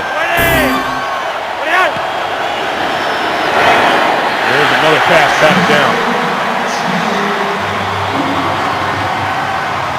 He is something. Well, there were dueling Texans trying to get in on knocking this one down. You can see Michael Orr tries to take his legs out from under him and doesn't even slow him down at all. And Michael Orr has got to do a better job of getting in to the body and the legs of J.J. Watt. That's making it way too easy. 0 for 8 on 3rd down today. Going deep, far side of the field, 0 for 9 on 3rd down. Oh, yeah, there's a flag. I don't think there's any question that Jonathan Joseph interfered with Torrey Smith. He put his hands up at the end to try to say, oh, not me, but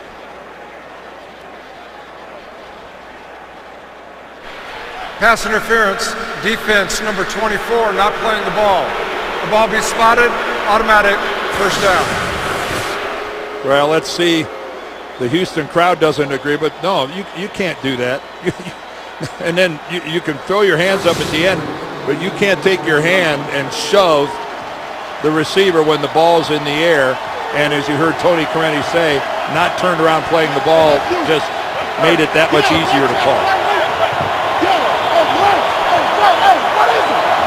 First down. at the Houston 21. One tap, one tap.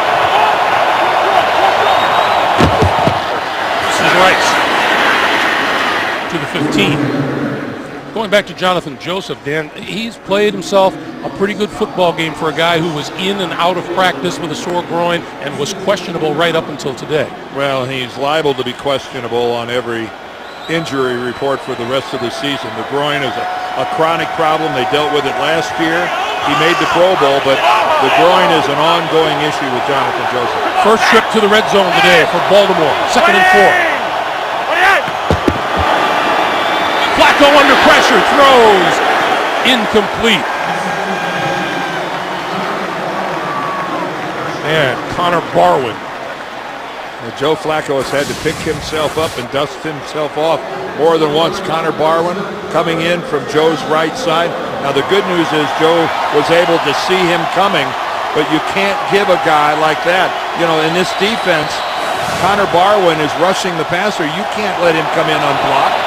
That's not like some corner blitz, like you're stunned to see number 98 coming at you. That's a breakdown you can't allow. 3rd and 4.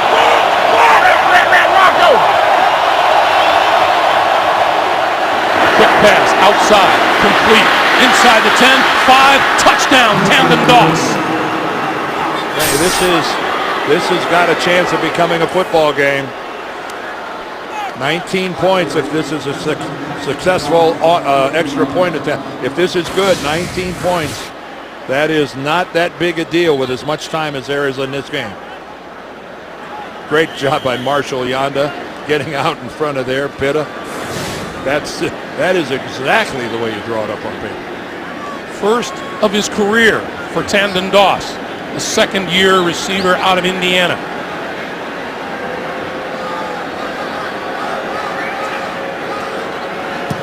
Extra point by Justin Tucker is good. 10:36 to play, 3rd quarter. Ravens jump back into this game.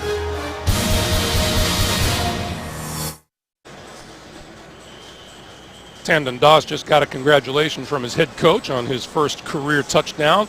The Ravens go 47 yards in 5 plays in a minute 20.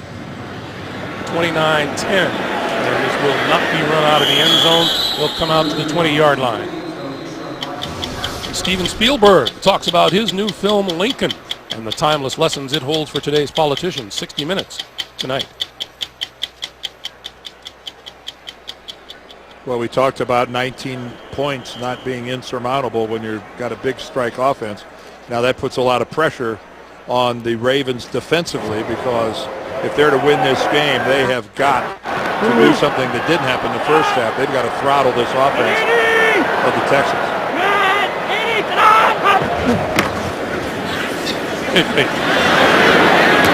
Diving catch made across the 30-yard line by Andre Johnson. Let's go back to that touchdown. Yeah, it's really a well-designed screen. Here's Doss out here.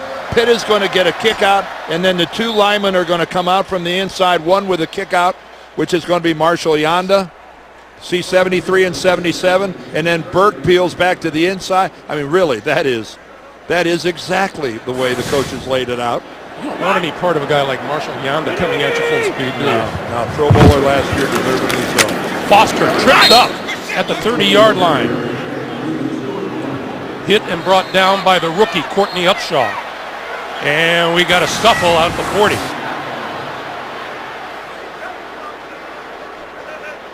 Well, good job by Upshaw getting up, and that's not throwing a block at a ball carrier and hoping he trips over you. That's how you wrap up with both arms, get both legs, and Arian Foster had no place to go. Whoa. Don't scare us with Dan, surprise shot like that. I see that as a look for you in your retirement years. Thank you. That's way too much effort. Shaw going deep down the sideline, has a man open, diving catch made by Kevin Walter. And there's Jimmy Smith again, filling in. Well, he's no longer filling in for Ladarius Webb, but he's playing that corner because Webb's on IR. And once again, Kevin Walter gets a huge advantage and really a nice catch. Remember in the first half, Walter broke free and Schaub overthrew him. Yeah, he put a double move on Smith. Hey, these Texans receivers, man, they have been laying out for some balls. Foster to about the 33, and Courtney Upshaw again, rookie second-round draft choice out of Alabama. Again, you know, there's just so many people not there on the Baltimore side of the ball. And there's Terrell Suggs, who surprised everybody with how much he's playing today. But, I mean, we're talking Corey Reddings in Indianapolis, Jarrett Johnson's in San Diego, Webb, Lewis on IR. Schaub throwing far side of the field, and that's complete to Andre Johnson, about a yard short of a first down at the 26. Now that's a route and a throw that a veteran quarterback and a veteran receiver are comfortable in doing. And it's tough to defend that back shoulder. Andre Johnson, so experienced. Williams was there. I mean, his coverage was pretty good, but there's just, sometimes it's just impossible to defend a throw and a catch like that.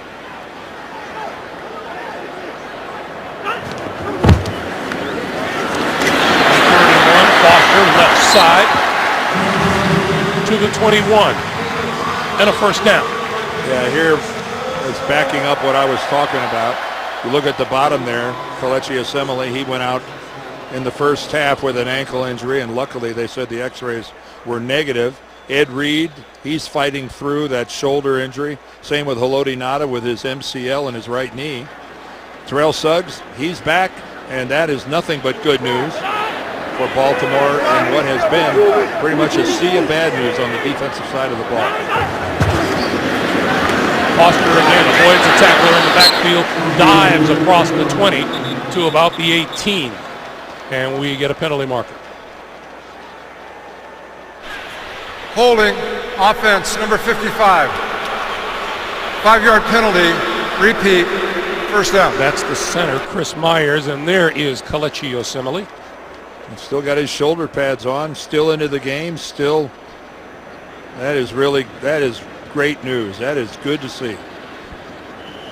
Have the replay of him going down where he had 3 or 4 bodies fall on his leg and where it was trapped underneath. It didn't look good. That's a really good sign right there. Even if he's not coming back into the game, he's sitting there learning. Darn right, that's a good sign. First and 20 now. Schaub with time. Far side of the field to Garrett Graham, and Schaub really spreading it out and finding receivers all over the place. And Joe Flacco's got to be watching this from the other sideline going, how come my guys aren't as wide open as the guys in red? Obviously, Joe's not watching it. He's on the phone. But the reality of it is that the Houston receivers are giving Matt Schaub a lot of very attractive targets. He is able to go through his progression, and more often than not, he's finding one of them pretty open. 12-yard pickup, 2nd and 8.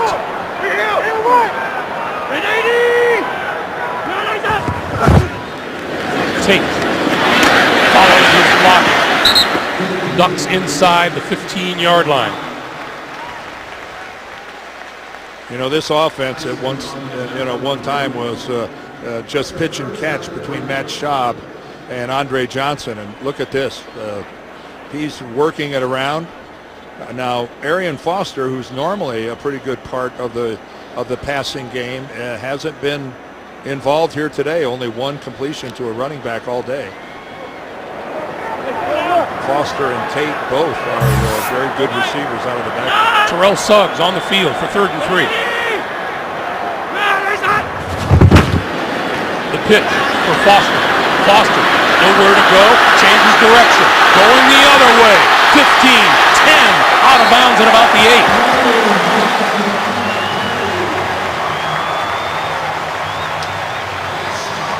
Well, no amount of coaching ends up with a result like that. That's just the instincts that you were born with. And Arian Foster able to cut all the way back across the field. That doesn't work very often in the NFL. And here comes Matt Schaub. He's eyeballing Terrell Suggs and goes, I'm only kidding. I'm only kidding. That doesn't work very often in this league, going all the way back across the field. First and goal from the 7. Tate to the 5.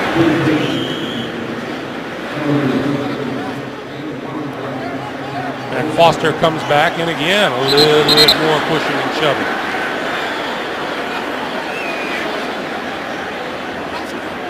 Bernard Pollard, you see his head bobbing up and down as he lets his feelings be known.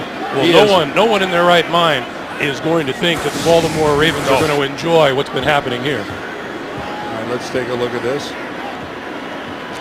Well, okay, McClellan. Kevin, is that Kevin Walter that did that? Ooh, he kind of threw a punch from flat on his back when he got driven in there by McClellan on a good legal play. On second and goal, Foster tiptoeing his way to the goal line, and he appears to be just short of the end zone.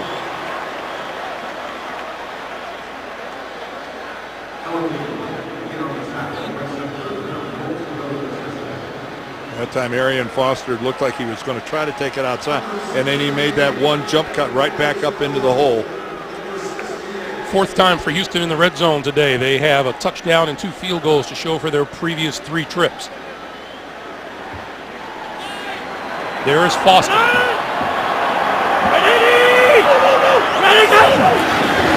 Foster. Touchdown.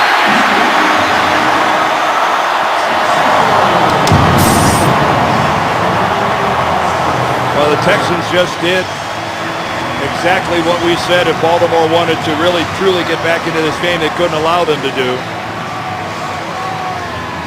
That's what really good football teams do. They come, when you score on them, they answer by coming right back at you.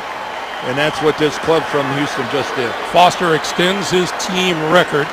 Touchdown in the 9th consecutive regular season game. He's got 42 touchdowns now in 42 career games. The extra point is good. Just under 3 minutes to play in the 3rd. And the Houston Texans answered just the way they had to do. They come back and score. 36-10. One of the things we emphasized at the start of this day is how this game might impact these 2 teams come postseason. Jacoby Jones from the goal line. Up to about the 25-yard line. If head-to-head competition comes into play, this is a big game for the winner today.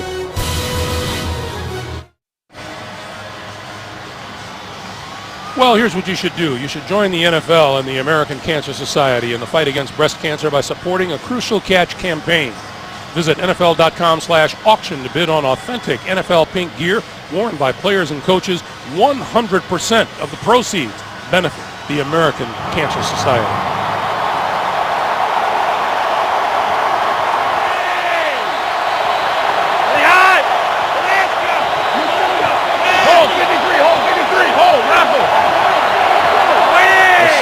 Assembly back in the lineup on the field. Out there at right tackle. That pass is complete out across the 35 into the 40 to Torrey Smith. There is Assembly. Boy, that is really good news for the Ravens that his ankle is to the point where he's able to come back out. Nice job there, coming off your primary responsibility and then floating off and picking up the guy coming off the edge. Got out on Connor Barwin enough to keep him away from his quarterback. Rice. For no gain at all. And we come up on 2 minutes to play here in the 3rd quarter. Ray Rice so good at making people miss. He's averaging almost 5 yards a carry. Just falling behind like this, it just doesn't lend yourself to really just going after the running game. Short drop, Flacco throws and hits his man. That is Pitta. And he is out very close to a first down at midfield. And they will spot that just about half a yard short of a first down. It'll be third and less than 1. And this is really an up-tempo no huddle. And Flacco will grab the first down there.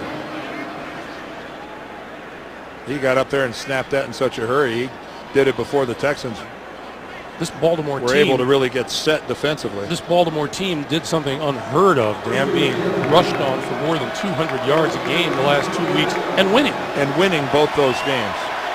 It's when you give up 200 yards rushing, you have a 1 in 10 chance of winning the game.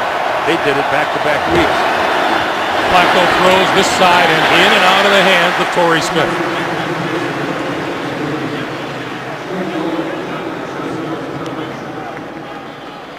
Torrey Smith had to spin to make that catch, but he was there in plenty of time and the ball was on his hands. The NFL wide receiver's got to make that catch.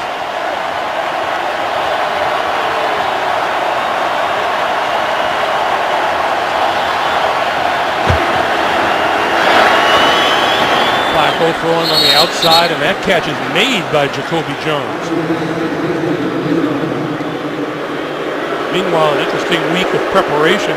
Gary Kubiak told us it's been 3 tough weeks of preparation for them, starting with the Jets and then Green Bay and Baltimore, talking about the kinds of defenses that they were getting ready to face as Joe Flacco carries for the first down. Well, again, with the really quick snap, Joe Flacco took the Texans defensively by surprise and able to move the chains again. And that will bring us to the end of the third quarter. Joe Flacco trying to get the Ravens on the board again. 36-10. We're back after this message and a word from your local station. This is the NFL on CBS, the home of Super Bowl 47. Welcome back to Houston, along with our producer Mark Wolf, our director Bob Fishman, and the rest of our terrific CBS Sports crew. Greg Gumbel, Dan Deerdorf. 36-10. Houston as we start the fourth quarter.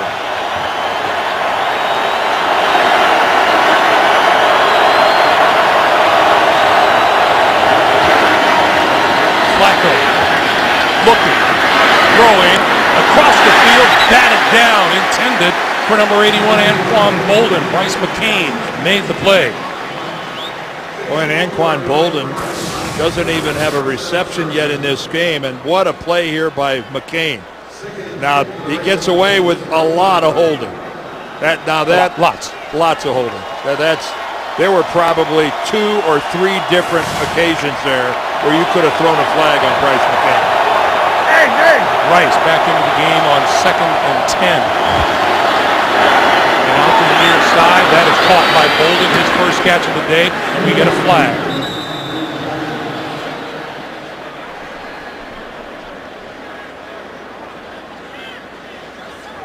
That ball came fluttering out there like yes, it did. I think it was tipped as well.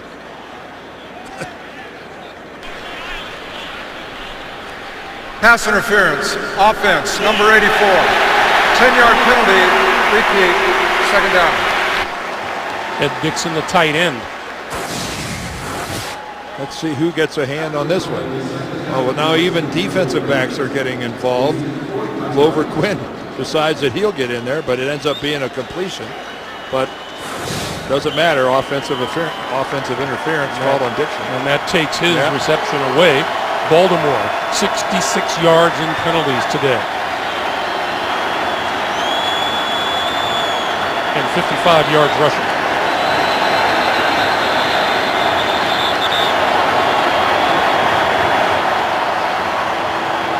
And we get a stoppage of play on the field. Well, there's a challenge flag being thrown. I know you can't call, you don't call interference on a tipped ball, but that's defensive interference. That's defensive interference. Baltimore is challenging the ruling on the field that the ball was not touched by a defender prior to the ball coming to the receiver. Well, there's no doubt that it was touched. Well, not in John Harbaugh's mind, there isn't. That's proof.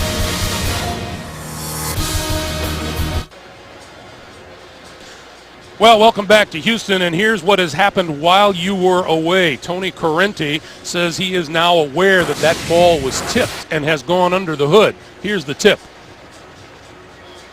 I don't think there's any question that Glover Quinn gets up and tips the ball. Now it ends up being a completion to Bolden. Now off screen, offensive pass interference is called against Ed Dixon. Now, here comes Tony Correnti back out. We know there's no defensive pass interference on a tip ball. But this was an offensive pass interference call right there by Ed Dixon.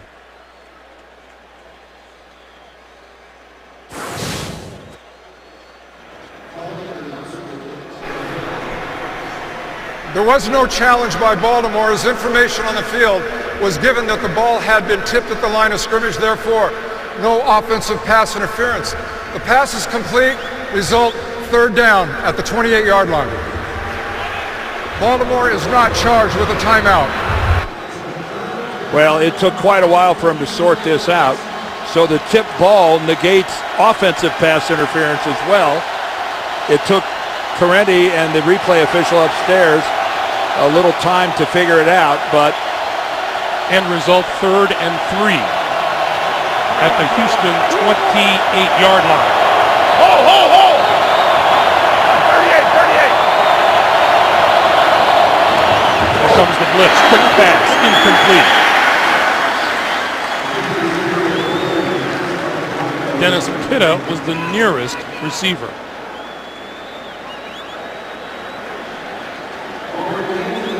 a very frustrating day so far for Joe Flacco. Ray Rice, now Rice has 11 touches in the game so far, 9 rushes, only 2 receptions. Ray Rice has got to be a bigger, if you're behind, he's got to be a bigger part of your passing game. 4th and 3.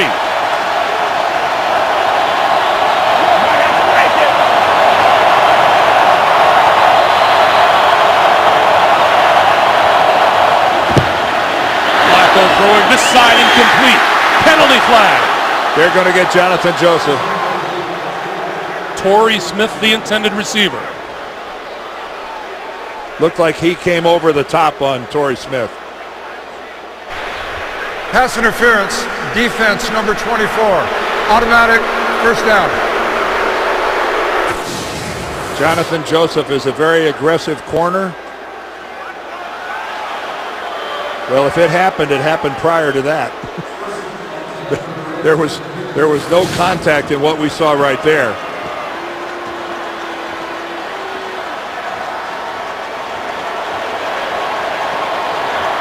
Well, nonetheless, it gives the Ravens a first down. First down just inside the 20-yard line.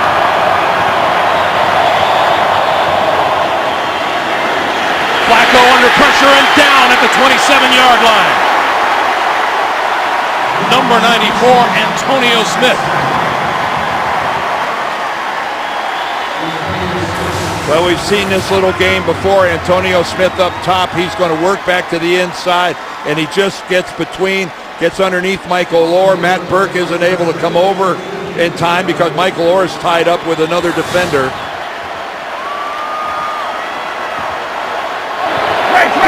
Loss of 8, 2nd and 18.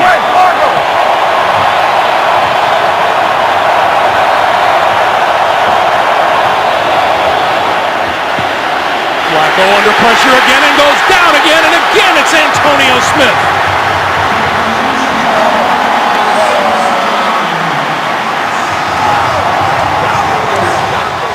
Back-to-back sacks by the same guy. Again, just working from his defensive tackle position. That time he just completely goes around Bobby Williams. He looks to the outside. Did you see that head fake? And Bobby Williams doesn't get any part of Antonio Smith. He gave a head fake that Bobby Williams, it just throws Williams. Flacco has been sacked 4 times. 3rd and 27. On the move and just looking to throw it away.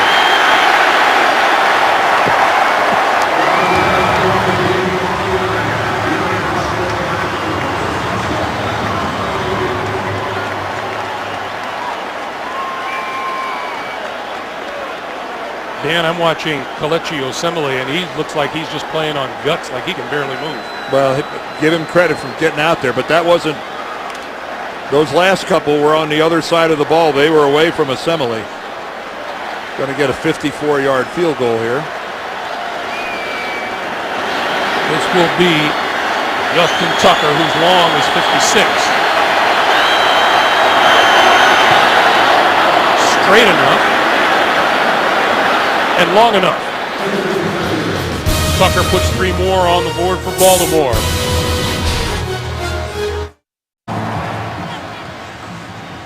.23 to play in the fourth quarter. Houston's lead is 36-13. The Texans trying to make their first ever win over the Ravens a memorable one.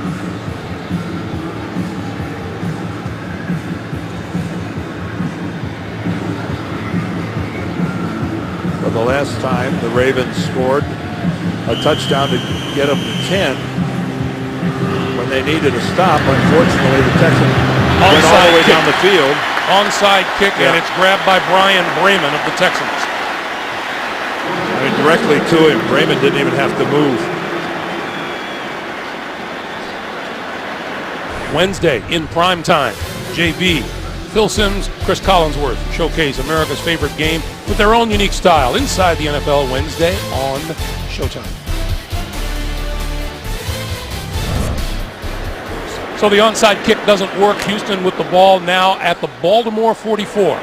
John Harbaugh trying anything and everything to shake it up.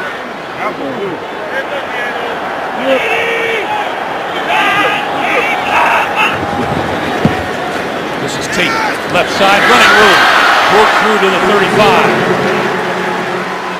9-yard pickup. It'll be 2nd and 1. When Ben Tate is healthy, what a really attractive alternative he is to Arian Foster. If I remember correctly, Dan, way back when, at the start of this day, he was your sleeper starter. Yeah, you're right, because he's finally healthy. He's been really bothered with that toe, and now he's back healthy. And again, that's a pretty formidable 1-2 punch from the Texans in the running game.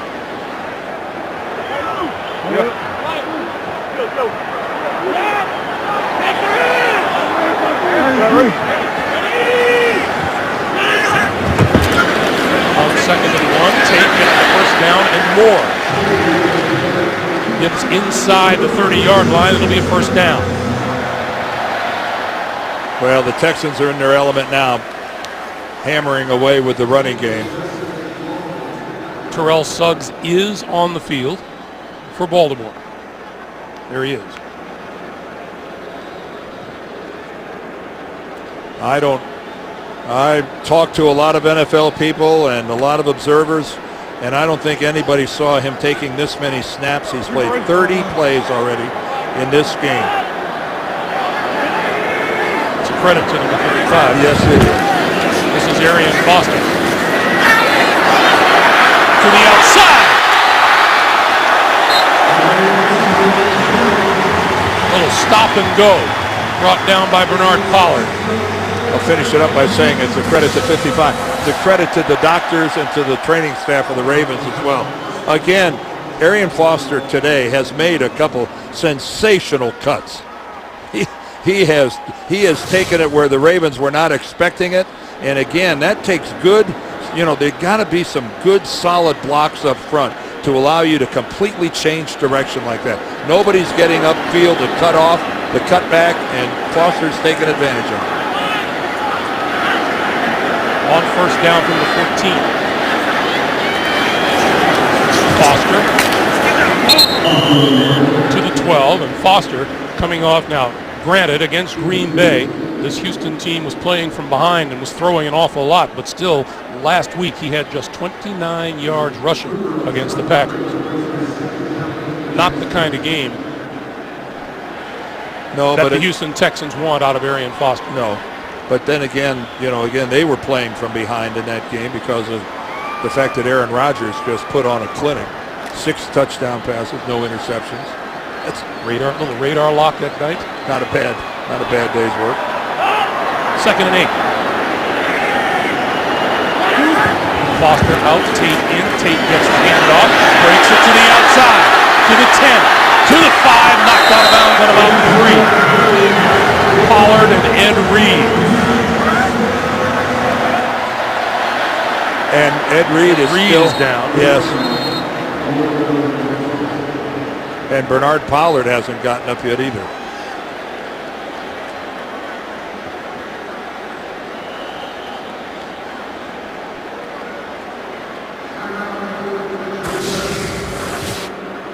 Here comes Ed Reed. He makes a pretty hard hit on Tate, and of course Pollard part of that collision as well.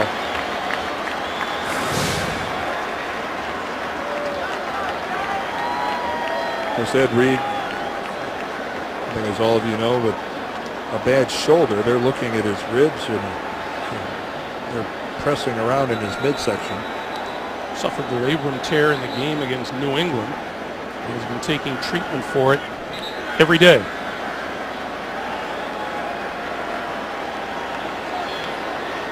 We'll take a break here with 9:19 to play in the fourth.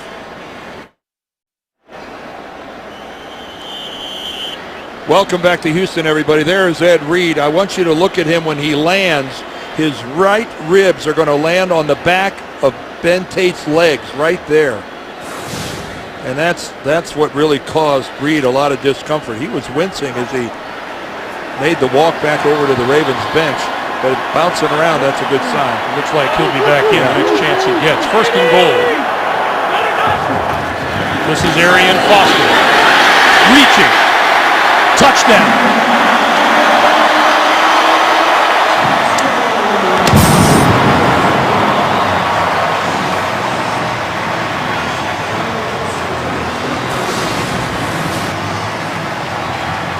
Well, the Texans are really putting an exclamation point on this with some old-fashioned power football. Out of the old I formation, nothing more than just follow the fullback into the hole. And Arian Foster able to reach the football across. Again, like all scoring plays, it's being looked at upstairs, and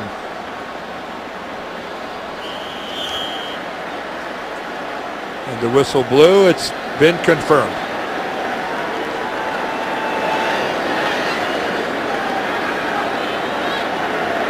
Shane Graham with the 43rd point of the day. And the Houston Texans set a new mark. Most points in franchise history in one game. They've got 43 on the board and lead at 43-13.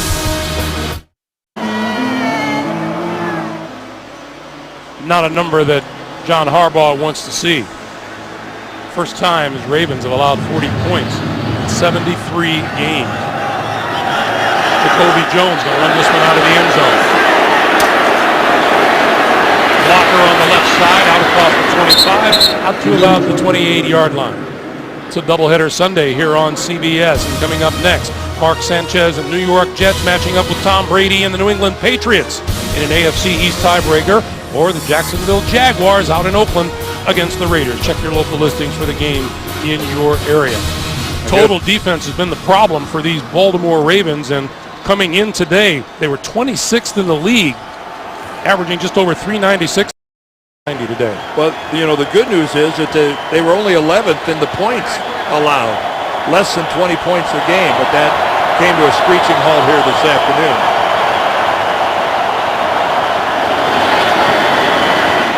Little screen to Pitta. Pitta breaks loose at the 30, out across the 35 to the 36. What Houston has done, which has been impressive, is that the last two times that Baltimore scored, they had a touchdown and then a field goal.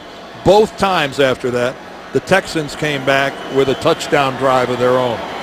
They didn't just keep the lead, they actually extended it. And if you can keep Joe Flacco to 15 of 35 throwing, you've done a job. Bolden across the 40 and first down. Brian Raymond making the play defensively.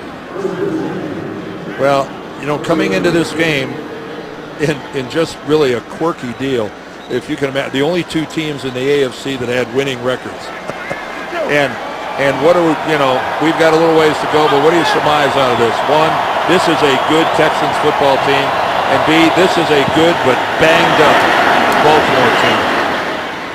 That's Torrey Smith out getting close to midfield.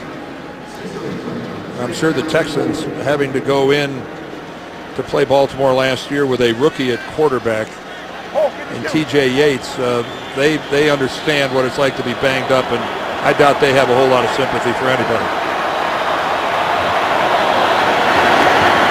Flacco on 2nd and 4. The flip for Rice. Rice with a one-handed grab, but can't make it back to the line of scrimmage.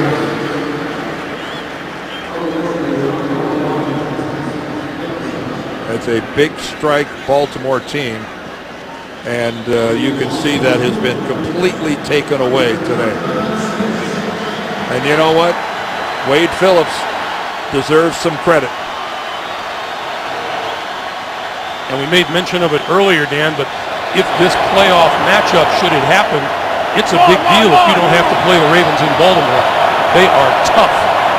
That might be the best home field. Might be the best home field in the NFL. 3rd and 6.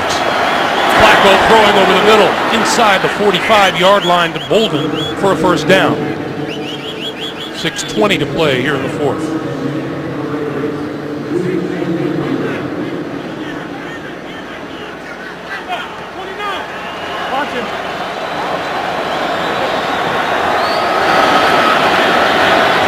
Outside, that's complete to Rice, and Rice can't escape. Tim Dobbins making the play. As we mentioned, both these teams hit the bye week next week, and then after that, the Ravens will travel to Cleveland while Houston hosts Buffalo. 2nd and 8.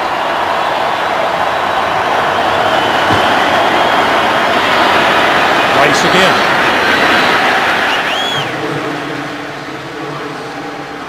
Well, Joe Flacco, again under duress, just doing all he can do to just dump it off to Ray Rice, who's at the end of this game, if he keeps padding it up like this, you'll look at the numbers and go, well, he was really a big part of this, but the reality in crunch time, he really wasn't.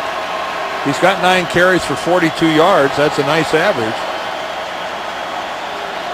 And 5 catches for 12. Just window dressing. 3rd and 10.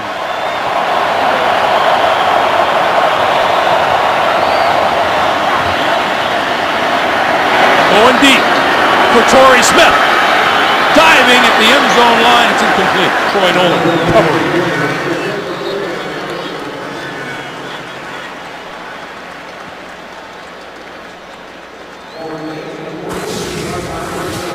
Well, Troy Nolan right now isn't playing the ball, but then he at the last second turns around, but he's got the position, and Torrey Smith actually goes up and takes Nolan to the ground. He became the defender at the very end of it, but Troy Nolan had the inside position. He has every right to that football that Torrey Smith does. 4th and 10. Far side of the field, incomplete, intended for Torrey Smith. And the ball will go over on downs.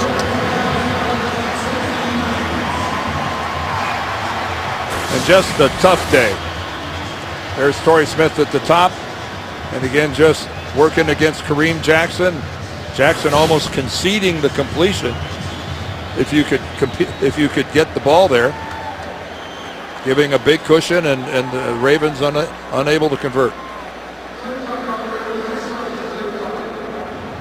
Gary Kubiak told us yesterday we got beat across the board last week, and we got it handed to us as a team. They've come out today with a purpose. Justin Forsett in the backfield. And Forsett with running room on the right side. Out to about the 48-yard line. Well, if there is a positive for the Ravens, it has to be number 55. Back on the field way before anyone thought so. He started the game today. Got in on a play. He comes in, keeps grinding, ends up getting a sack on Matt Schaub. Here he comes back. Schaub barely gets it away before Terrell drags him to the ground. And 31 plays today. I didn't think it was possible. it is a real testament to what kind of toughness Terrell Suggs has. On 2nd and 6, this is Forsett again across midfield to about the 48-yard line. Greg, you mentioned Houston and really getting it put to them by Green Bay. Everybody realizes that, you know, if you're the Baltimore Ravens, that's the last thing you wanted to see happen, was having to go play a team that got embarrassed the week before. Because at their place. Yeah, and that even makes it worse that it was at home. So you know you're going to get an energized, focused group when you show up, because they're too good a team to lay an egg 2 weeks in a row.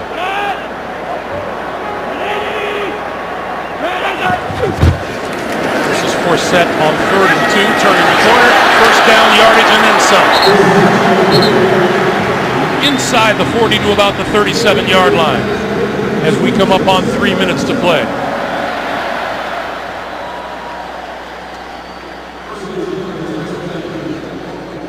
Well, this is not the way anybody wants to head into the bye if you're the Baltimore Ravens. But this is still a good football team. This is just one game, just like the Green Bay game for the Texans was just one game. It's not a division game, and the world will continue to revolve. 407 total yards for the Houston Texans today. It's just the new reality is starting to set in on the Baltimore Ravens, and that is the fact that they are not the dominating defense they once were. And where they would carry a football team, and you'd think to yourself sometimes, we'll just win a game 10-7 if we have to, because that's how good we are defensively. Those days appear to be gone. We called this a heavyweight matchup at the start of the day, and at least for this day, the Houston Texans have proven to be the better team. 2 minutes to play here at Reliance Stadium.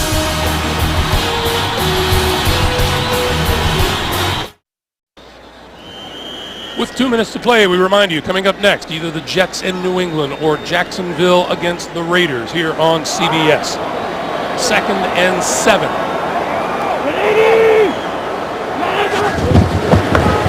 Forsett coming to the near side and fighting to stay in bounds.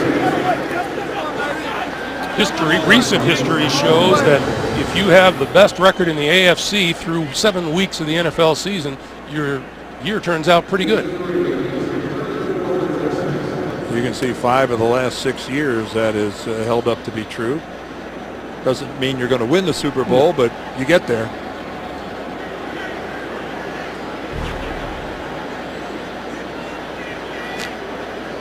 Third and 4.